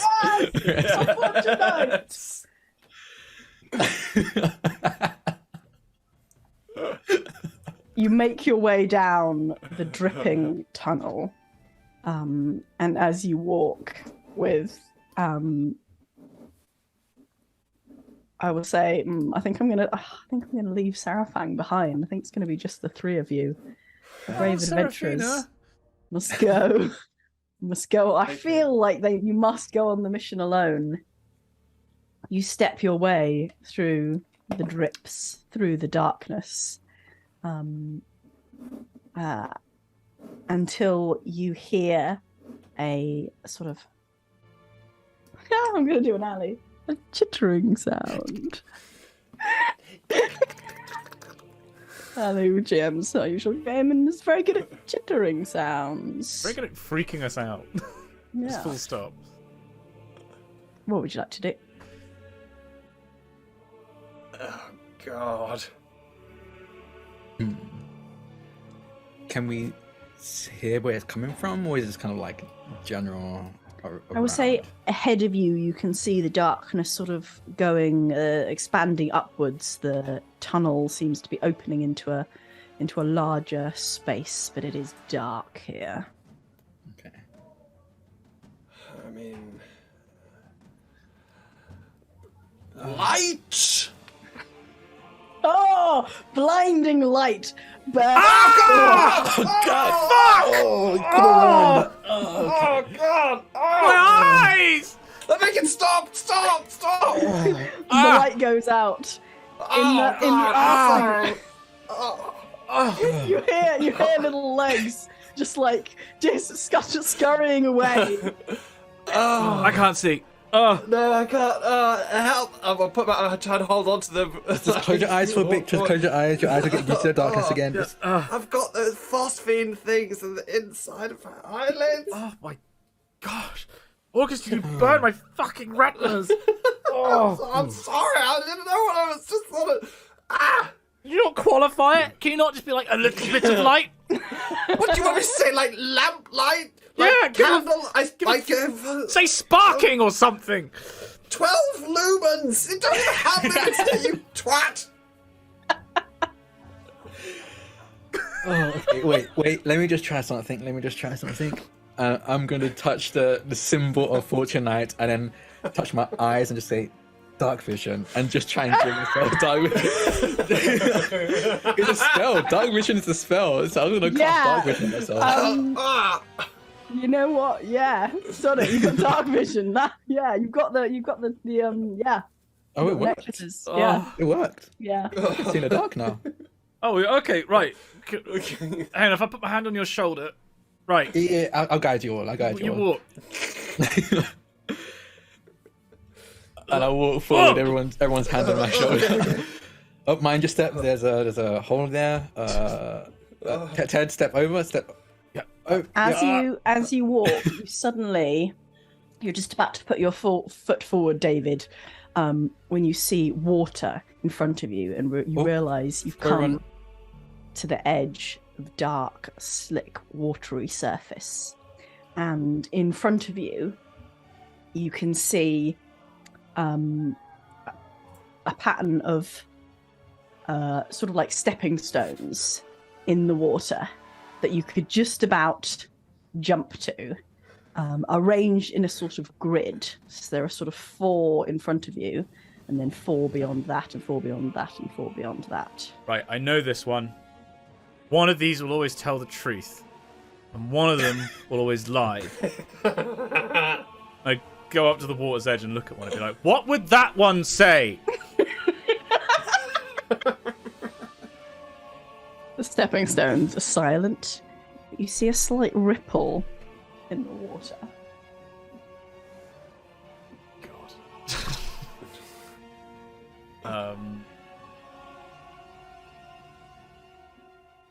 Fine. Okay. Time to step out, I guess. We believe in you, Ted. I'm gonna reach into the bag of holding and pick out a potion. Oh no.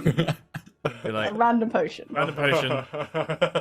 Cork out with my teeth and be like, well, I mean, it's only gonna be a good thing, right? Right. Heck it. Okay, I feel like I need some sort of random potion roller. I'll just give you the best one. Should I give you the best one? I mean, I can get one up real quick if you want. A random potion randomise roller. one? You just have Yeah. that in your... Yes, in the back pocket. Uh, All things must be randomizable. I mean, it has to be, right? Nope, I don't. Never mind. Ali, I was fully expecting you then to put on some like QVC music. Like, let's see what's in the bag of holding.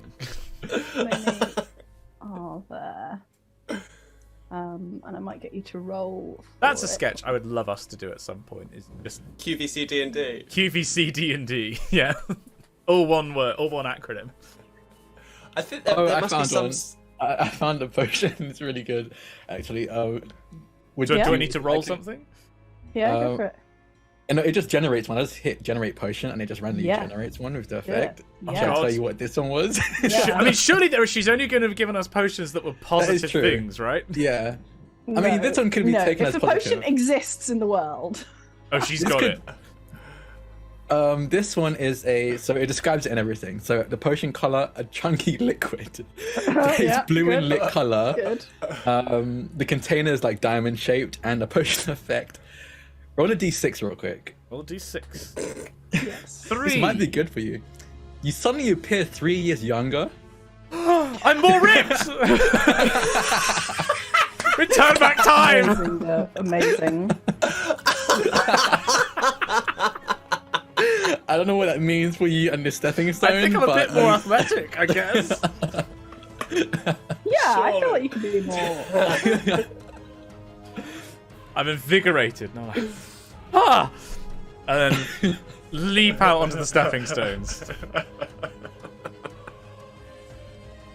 Which stepping stone are you leaping out onto? So was it 4x4 grid? Yeah. I just rolled a 3, so I'll go 3 in from the left. Yeah, this is the third one from the left. Yeah. Oh god, I need a diagram. Yeah. Oh wait, no, I'll just use dice. I'm a genius. You take a leap out, a slight jump, a sort of hop onto the stepping stone, and as your weight lands on it, it begins to sink slowly down into the water. And as it does so, as the water trickles up, Yep, I jump onto the next one straight in front of me. Okay, this one holds, and as you land on it, you see just before you were where you were, a tentacle coming up out of the water, and then disappears again as you've just disappeared. Okay, so that first one that I was on wasn't safe. This one seems to be all right. Okay, good. Okay, I'm. Maybe you jump off to the other end first, and then I jump on. I don't know how much weight that could hold. Okay. So hang on. What I have in front of me, readers, is a 4x4 grid of dice, and we know that one's a bad one. So if I put that as a... Oh shit! I've written the wrong bit. You moron. Right. It's very important that I get this right. This is D&D as it should be. Yeah. Right. Okay. So that one is bad. So I'll leap 1 to my diagonally left. So the second row. Second column, I mean. You leap, and as your weight hits the paving stone, it holds. Okay, so that one's good. I mean, surely they must... Do I remember this from an episode? It's very much, yeah. It feels very familiar. Do I remember what happens at the end? Like in the last bit? Is there a trick or anything? Roll history. Yes. 2. Fuck me. Are these weighted? Do I have anything to help you? I do not. I'm a warlock. I need to. There's a fighter ability, isn't there, where you can re-roll a saving throw? Indomitable. Yeah, I think it is. Well, that's saving throw, yeah. So yes, I rolled a 2 on my history. Okay. I guess I don't remember shit. You don't. Yeah, no, you don't know. You're like, yeah. This is the kind of thing that always used to happen, but you don't remember. How far away is it from where Augustine and I are standing to the end of this? What's the distance? It's approximately 4 hops. 4 hops. Oh yeah, the unit of measurement, the hop. You know that unit of measurement. Like a quarter of a belt. That doesn't help me. Crosstalk. Yes, I'm not right. What's okay? What's a good right? Tell me what a good length for what would be like bigger than you can step. You want this in feet, don't you? 6 feet, right? 6 feet per hop. Sure. So That's 24. quite a lot. Can you jump 6 feet? Actually, Yeah, not 24. maybe it was. Yeah, I don't know, I feel like you 24 feet from could. the side. You can run up probably. I think 5 or 6 feet. Let's say 5 feet because it makes the maths easy. That's true. Okay, so 5, 10, 15, 20, 25 feet across. Okay. One of you has got a staff that teleports. That was a very high level spell. I am, but not that Augustine knows that. He's burnt through both his high spells. I've fully built out this character, so I have everything. I need to do one more hop to get across. Yes. So should I'll go straight in front of me again.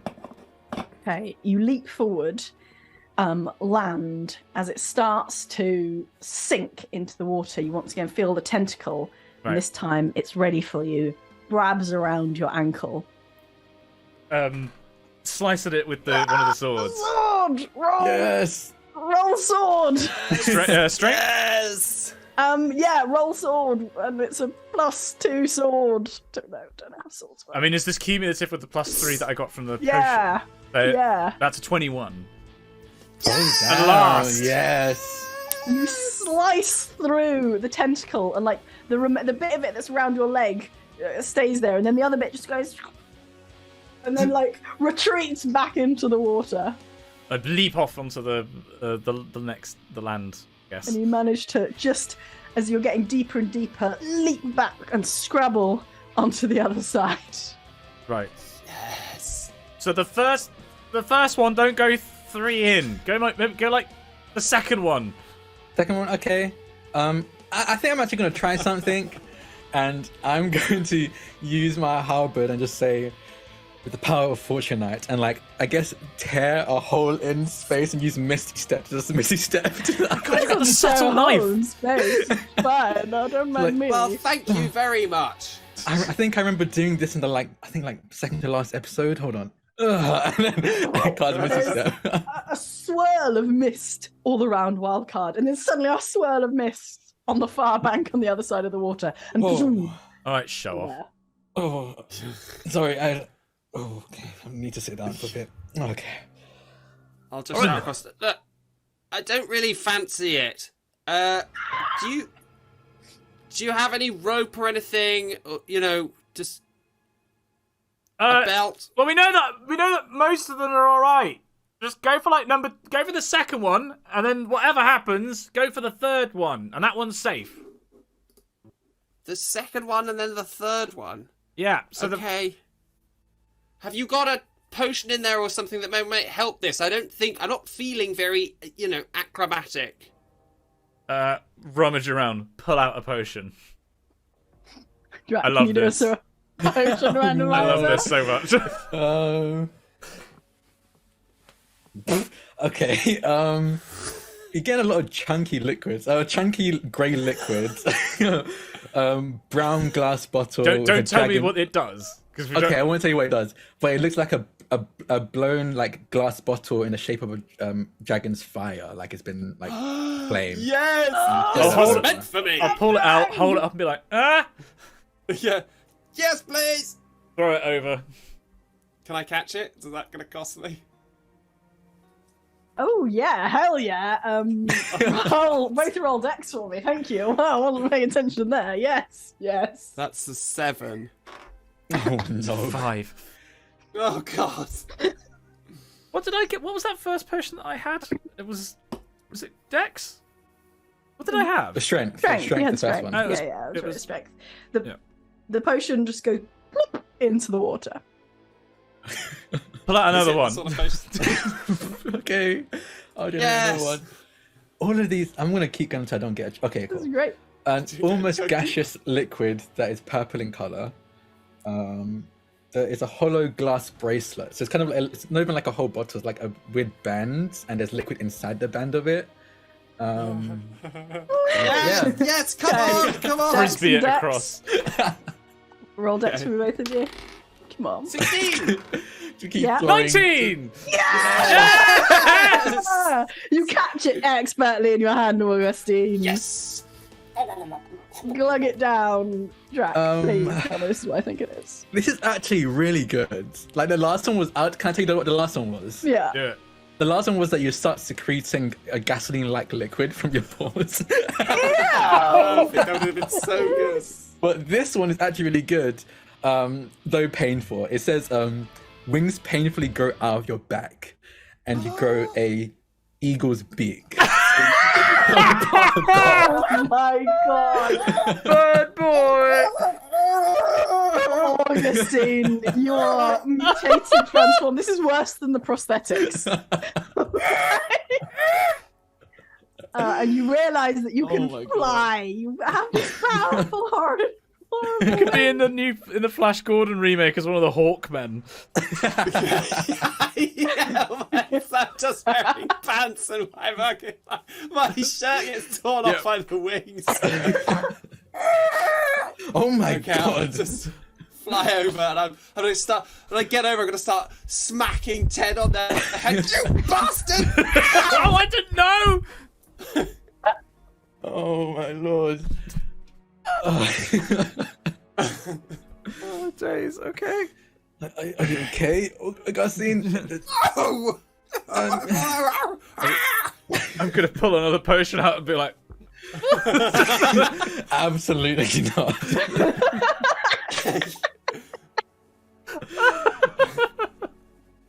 okay, well, I guess we made it across then. You carrying What on? cost? Yes, Eagle Augustine. I've stomped in the colour. You're You're now Oh my god. clearly in the bowels of the castle. You're moving through well-made corridors with torches in sconces, but the braziers are in the sconces and the torches are in the braziers that are in the sconces. Right, and now I understand. And you come to, I'm going to say, a branch in the passage going left and right. What would you like to do?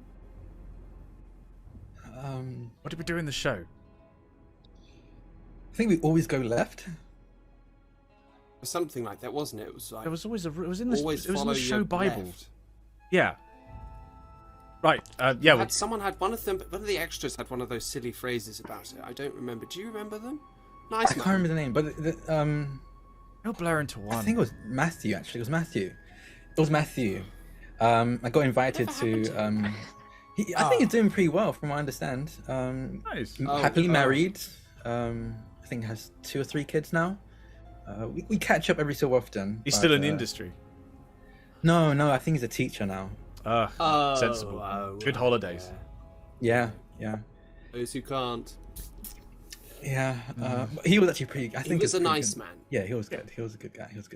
But yeah, no, always follow the left. I think Okay, left. Yeah, left. You move to the left, and you come to the end of this corridor, and above you is a trapdoor.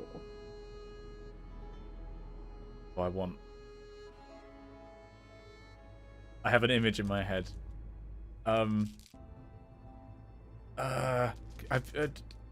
Augustine, have you got anything that's like, I don't know, can you open this? If I still have my Quietly. wings.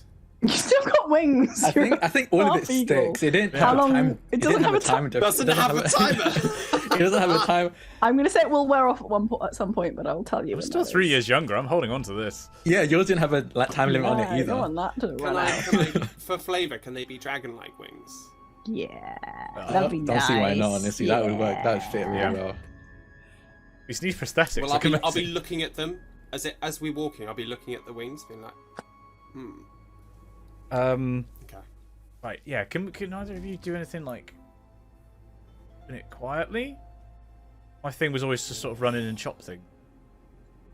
Yeah, my wild card was always the clumsy ones. I think I would just make noise anyway. It used to be Eva, wasn't it? Eva used to be the thief. Yeah. She used to do all that so stuff. sad what Remember happened. her?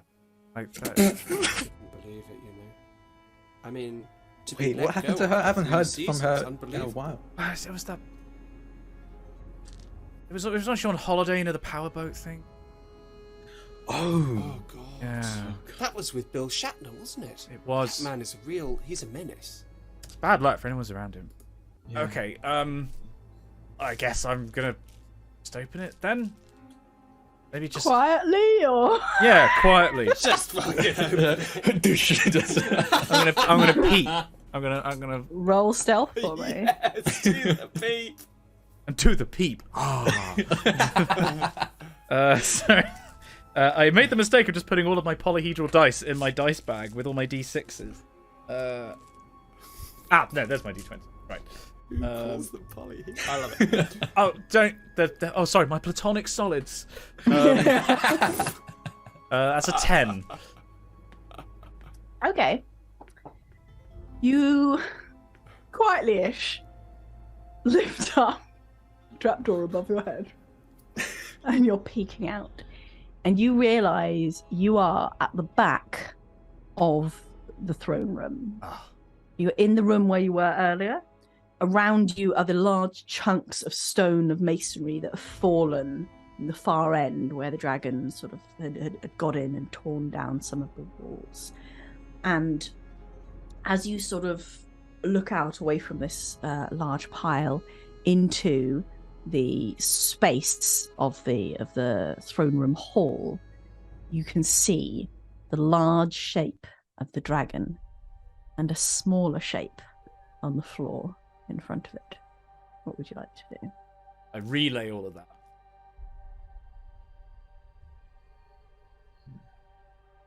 So should we just try and sneak by and like? We're not gonna try and fight this thing. Are we trying to fight it? Scare No, it? What's the plan defeat? here? In the show, did we ever fight a dragon? Yeah, yeah. Constantly. Yeah, but like, did we? Sorry, let me rephrase that. Did we ever beat a dragon in combat? Yes, but there was usually always like, oh, you did some clever trick, or Yeah. it wasn't just like hit it. Like you did always win and you did always defeat it, but there was always some clever thing that you were able to do. Okay. We got the element of surprise. I have one. Okay, I don't know where this could go, but I seem to remember back in around the mid-season of one of those good seasons, right? You know, like 3 or 4.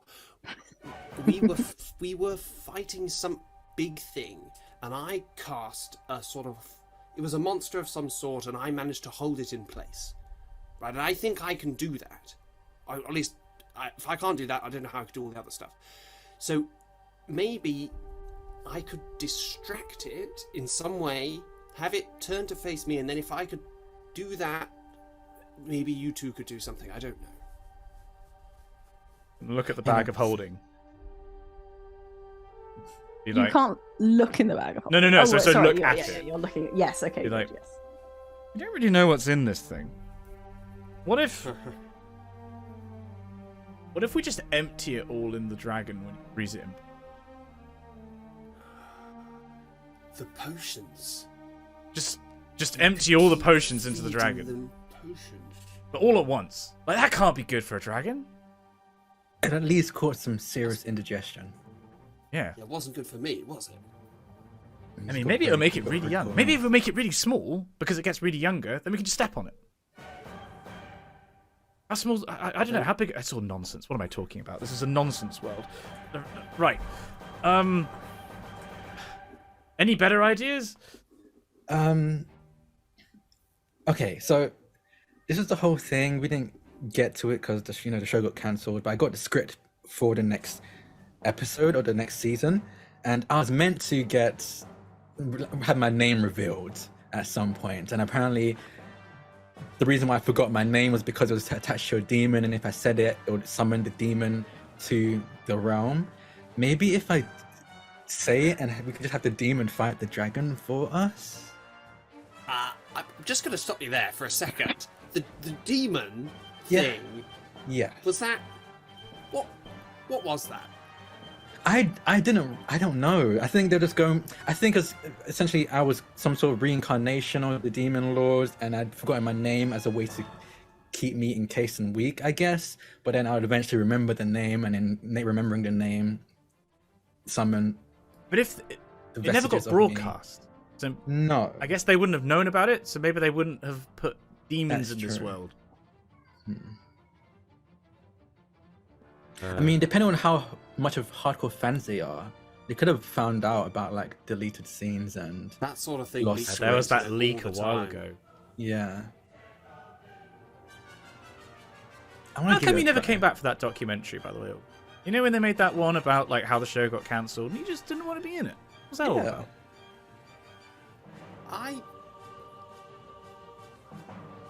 Look, I'm a bit older than both of you, and the one thing about the prosthetics was they did cover up a multitude of sins, and I just didn't want people to see me. I didn't want people to see that me, the Augustine me. So they can have Glamdrang flame. Oh, that's what they really want anyway, isn't it? Yeah, but they loved you too. They're always asking at the Yeah. conventions. Why isn't it in here? We want to meet Lamdrang Flameclaw. You were one of the favorites. Really? Yeah. When we get out of this, tell you what, when we get out of this, I'm going to take you to a convention, and you're going to meet those fans, and they're going to tell you how much they love you, and you're going to hear it yourself, because we're going to get out of this. And I'll take you to Costa Rica. And we can hang out with Morgan Freeman. Morgan Freeman actually asked about you. He was a big fan of Glamdrang. No. Yeah, so that's honestly one of the. It was honestly rather. I was kind of sad. I would be honest. Morgan Freeman was very busy that day, but I was like, Augustine's gonna be there. Come on, you have to come. And then you end up not showing up. It was. Like, I understand being busy. I understand not being able to go to Costa Rica. Honestly, that's probably I should have offered to pay for the ticket. That's honestly on me. But that's just evidence that people were fans of you.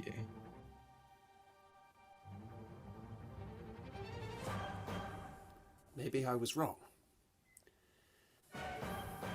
Maybe we are a good team. Very well. How about I say let's kick this dragon's ass? yes. And I think, okay, correct me from wrong, I think we're so hyped up, we just charge in. In slow motion. It's like Butch Cassidy and the Sundance Kid. Like, You explode out of the trapdoor. Ali, can you just say the line? You say, I mean, this is just me as a fan. I've got something for you. Don't worry. Okay, I'm waiting. You explode out of the trapdoor. You see before you the dragon. It has a large claw on a small pointy-eared figure and a coat collapsed on the ground. The dragon, you hear it saying, you brought these humans here believing they were heroes, you fool. All you have done is angered me. And then suddenly sort of hears the commotion, turns and looks round. Okay, I will fly. I spread my dragon-like wings. I grip my staff, and if you'll allow it, you'll see that there's scales just starting to grow on the back of the hand. Yes! And then I reach out my hand and flames start flickering in the center of my palm. I say, no, burn in the flames of my forehead. Just kidding, whole monster! Power explodes from the staff. Let me look up Hold Monster real quick. I think it's a con save. Okay. Yeah, it was a natural one. I'm not even. Oh my god! Yes! Yes! The dragon rears up, expecting flames to come bursting towards it, and then suddenly it's frozen in place, just straining as the power of your staff magic, or possibly advanced alien technology, freezes it solid. What are the rest of you doing? Oberon is running, booking it up towards the mouth, holding the bag of holding. Leaps up towards the mouth. At that moment, the shirt rips asunder. The muscles rip through as he runs up and... is it possible to empty the bag of holding just, into the dragon's mouth? Sure, it is now, yeah. I love that. Make me a dex save to see how well you do this, amazingly heroic leapy feat. 13. Dex check. Okay. This could be a lot worse. Right. You take a run. You sort of leap upwards. You're sort of flicking the bag into the mouth. All of the contents of the bag of holding go into this frozen dragon's mouth. You don't quite stick to the landing. You sort of get caught slightly on a tooth. Is your shirt's already off, isn't it? Oh, no, it's ripped. It's basically shreds on me. Oh, it's shreds. Okay, I'm going to say that a bit of your shirt gets caught on a tooth and it's gone completely as you sort of tear it out away from it, leaving it dangling. You sort of fall to the ground. David, is there anything you'd like to do? David stands behind everyone and is about to raise a halberd and say, in the name of Fortunate, but then goes, no. And he's going to recite the script that he remembers still. I remember my name now. Fortunate bound me in this body. I am Razgonoth. And I'm going to cast Summon Shadow Spawn as a Shadow Spawn. Poor Dragon's Day is about to... As an enormous shadowy beast appears in front of this dragon. As you see the one blue eye glows a bright, almost fluorescent blue, and then the other brown eye starts to shift into the blue as well. as he regains his memories, I guess. It's a little figure on the floor. You just hear faintly, Ascanath, you have remembered. As a great shadowy form materializes into the room all around you. The dragon is frozen. It's going to make one more try to move away. it breaks free from the hold person, but it's too late. It's already swallowed all of the various things. Can I have the shadow spawn like basically wrestle it, like hold its mouth shut so it can't like throw it up? Yes, kind of amazing. Roll something or other for a shadow. It's going to be like the boss fight in Scott Pilgrim with the massive gorilla versus the dragon. Yeah, The gorilla and the dragon. Yes. This shadow spawn has way better stats than I do. That's a strength check, right? Yeah. It's a 22. Yes, Shadow badly. The shadow spawn wraps its shadowy figure around this dragon. This dragon is writhing, trying to break free. Inside, you hear these strange rumbling noises. It can't get out. And suddenly, the dragon starts shaking. The ground around you starts shaking. A lot of things start happening. Flame starts spurting from the dragon's ears, from its nose. Grease starts dripping from its pores.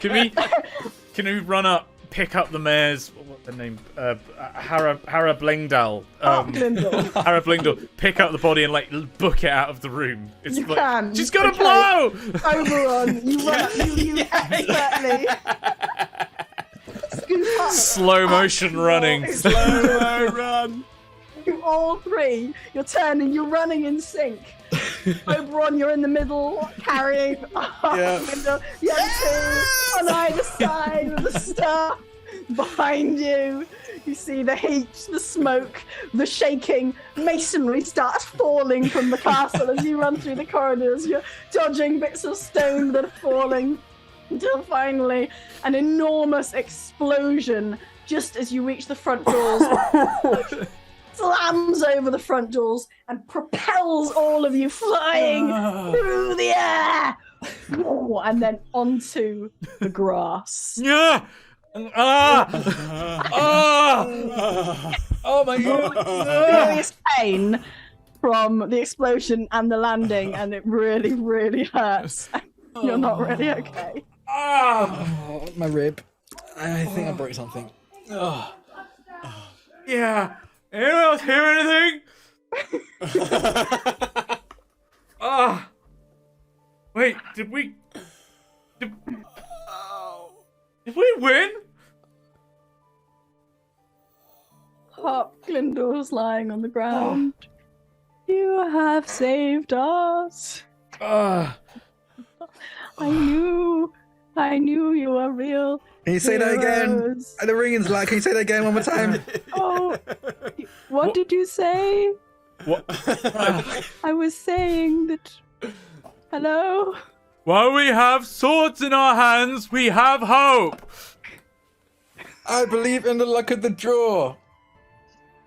I guess. You have burnt in the flames of my forebears. You have any more of those healing potions? You have the bag. We don't have the bag anymore. About that. You had it. Oh no. You see the villagers start to run up the hill towards you, and after a few minutes, your hearing is back, and the people have reached you, and you see Sarafang there, and she runs over to Harp Glindle on the ground, and Harp Glindle sort of very weakly says to her, "The dragon said that they were liars, but they saved me." And Sarafang was like, yes, they did. They are heroes, true heroes. Burnt clothes. Shred. Just like battered. Just barely standing like. Yeah. The people sort of gather round, and as they all gather round you, they all like drop to their knees and just start applauding you. Yeah, come and go home, please. Come and go home. A little child brings some flowers that weren't burnt in a terrible I attack. love you, Glamdrang! Start giving you all flower garlands. young one, sweet one. Thank you. Thank you. Are we still getting paid for this? Is there anything you would like to say? I will say that we will sort of skip ahead slightly, and you are about to leave. The teleportation circle has been recreated. The limo, unfortunately, was. Oh no! So you stand in the middle of the teleportation circle as the people gather round. Is there anything you would like to say to them? I don't want to say, but I want to say it last. Sure. Well, if you ever need any more heroes, then maybe ask a few other people first. But if you're really desperate, I think we may be your guys. Yes, we may be. And just a heads up, I don't know if you all saw the script before, but now that I said my true name, maybe in 100 years or so, the Demon King will rise, and I guess it's technically me. So maybe find out how to deal with that. I don't know. There's some like slightly alarmed mutterings, and as you see this information sort of trickling back, and people are like, "What did they say?" And it's like, "Apparently, they're going to rise again as the Demon King." Oh gosh, that doesn't sound very good. As you say that, you all hold hands in the teleportation circle as the runes on the floor begin to glow, and you find yourself transported back, and you appear in a small cul-de-sac, in which just round the corner from Augustine's house in Walthamstow, basically, where these runes have been sort of just drawn on the floor, so it kind of looks like kids have been drawing in chalk, just in this little dead end next to some houses, and you see as you reappear, just like a small child on a tricycle, just sort of sat there staring at you. Did you draw this? Is that sauerkraut? Is that you? The child looks blankly at you. I think we Augustine, you look normal again by this point. I'm going to say it all worn off. Ted's just gonna like make shh, and then like gesture for the other two to follow. Then we walk off into Walthamstow. Yeah. Just give the over-exaggerated wink and like. Heroes are real. We will jump forward one last time, if I may, to which con would you like it to be? You mentioned one, and I can't remember which it was actually. ClarkCon. Yes! ClarkCon! We're in ClarkCon! It's the only booking that will take us. Okay. So in this world, there's this YouTuber streamer called Dr. Simon Clark, who become extremely successful and has his own convention called ClarkCon. Cool. It's very popular among a very small subset. Very small. Specific niche set. But they have invited you back. Well, the RPGeeks like tent in the ClarkCon is having like classic D&D players giving like panels. Yes. And there is a little fantasy quest reunion. I'm imagining there's some chats, there's some applause, there's lots of fans, and there's the sort of signing of the autographs, photography. Can I be extra, just to make it extra frustrating, that fans of David Smith but aren't fans of Fantasy Quest came, so they're giving us to sign completely different kind of photos. They definitely did. They definitely did. All the Marvelous fans are there, from many of your other work, yeah. And it is obviously annoying Augustine, but he's keeping it under wraps. It's grating.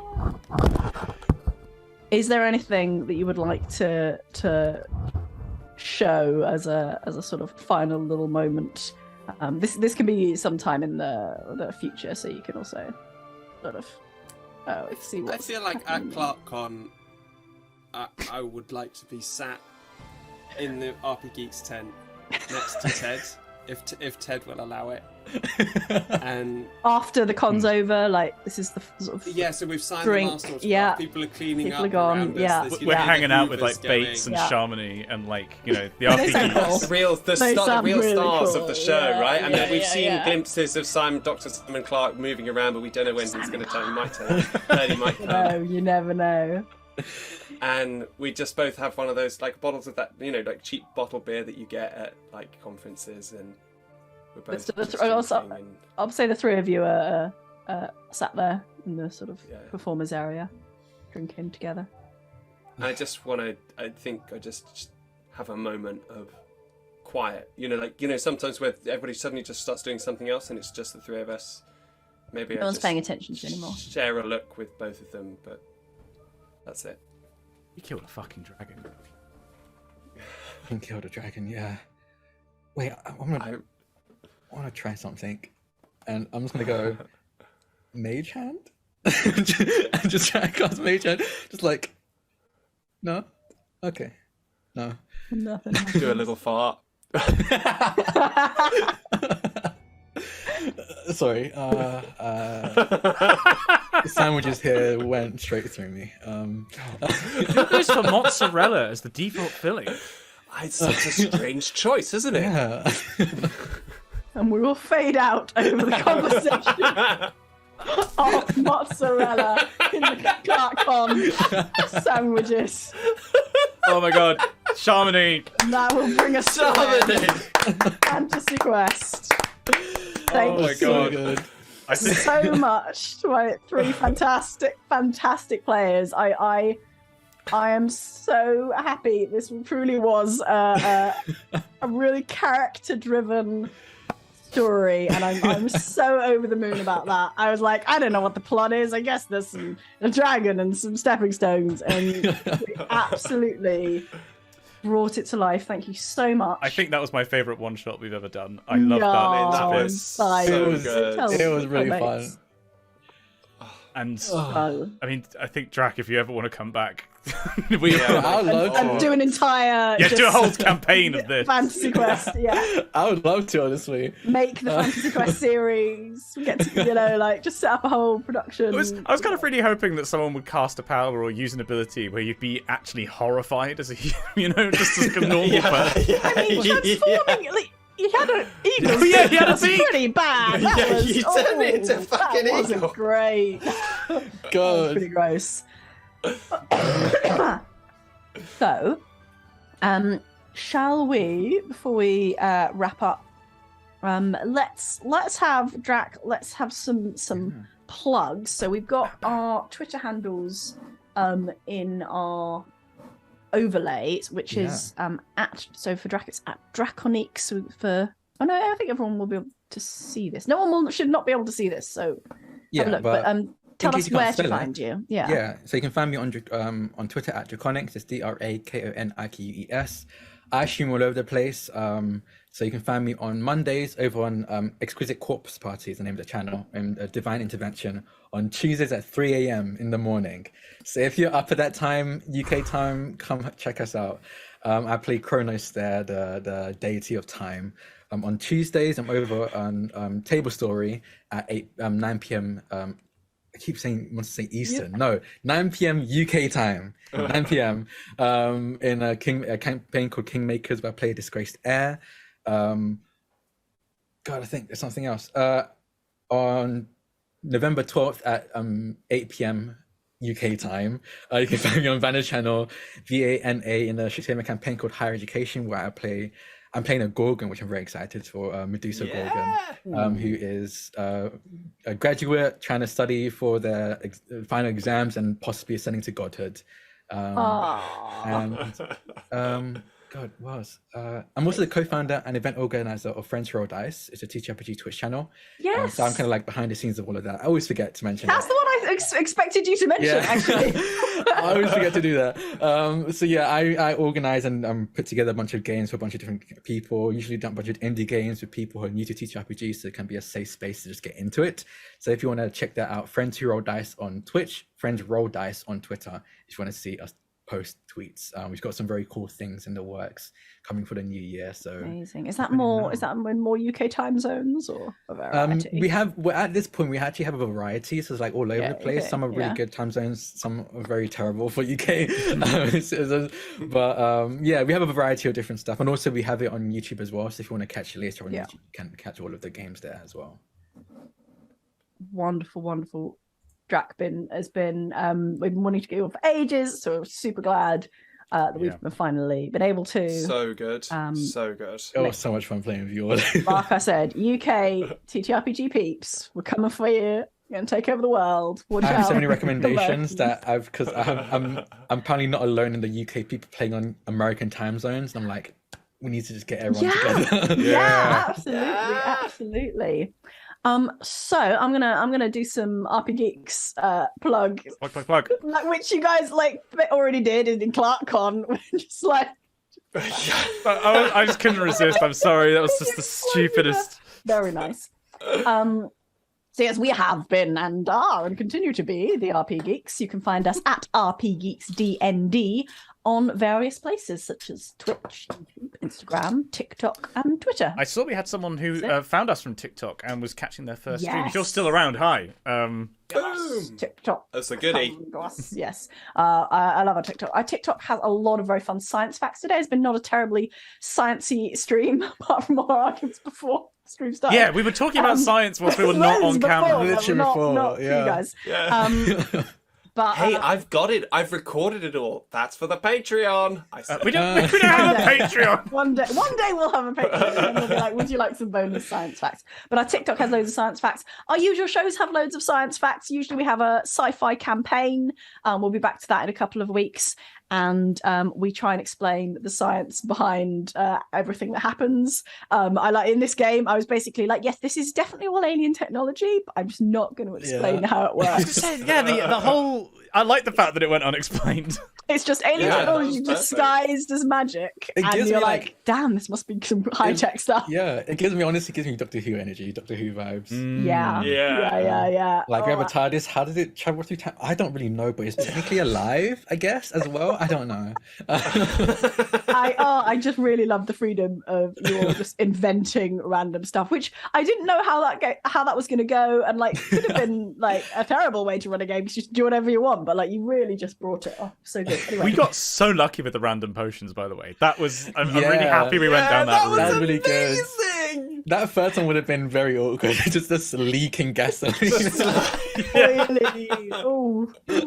Get that sconce away from me.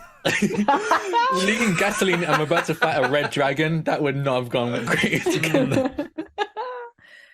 So yeah, that's about it. Basically, catch us all over. Stick around. Show us some love. We've got a Discord channel as well. Yeah, I think we need to sort out the commands on the Twitch. Our Twitch is new, and we haven't sorted the things yet. Thank you. I think Samwise subscribed earlier on. Thank you very much, Samwise. We're still getting used to having subscribers, so this is very exciting. Subscribers. We don't know what to do with you guys. We put you in a bucket. We leave you outside. We keep you inside. I just don't know. I'm in charge of it. And I don't know Water what them to regularly do. and do not feed the subscribers after midnight. That's the important thing. But I think, are we wrapping up then? Yeah, I think tragically that's about it. Thank you all so much who came and watched us live on Twitch, and thank you also anyone watching on YouTube after the fact. We appreciate you. Hi. All right, take care everyone, and we'll be back next week with I need to put the call out about that. We're doing a special Halloween thing, aren't we? Call out now. Well, the plan that we would like to do is to do, because it's Emily Bates' favourite thing in the world, doing some Among Us, so playing Among Us, but getting people from the Discord all in a big game together, which will be chaos. Ooh. Because the RP Geeks have not really played much Among Us. We're not good. And so it's going to be great. Obviously, we're going to be the first people to die in every single game. Like, if we don't die immediately, you're immediately like suspicious. That's incredibly sus behavior, not dying. But yeah, so we'll put information out on the Discord about that. Do join us if you can. But that's next week, and then I think the week after that we're returning to regular scheduled Back to the campaign. Braxagan 2, Braxagan 3 now in the third final chapter. Braxagan 3, yes, that's very good. That's it. But I think that's good night from us. Do check us out. Do check Drak out and the million things that they're working on. And we'll be back next week. All right, so bye everyone. Thank you all. Bye for Bye. now. Bye. Bye.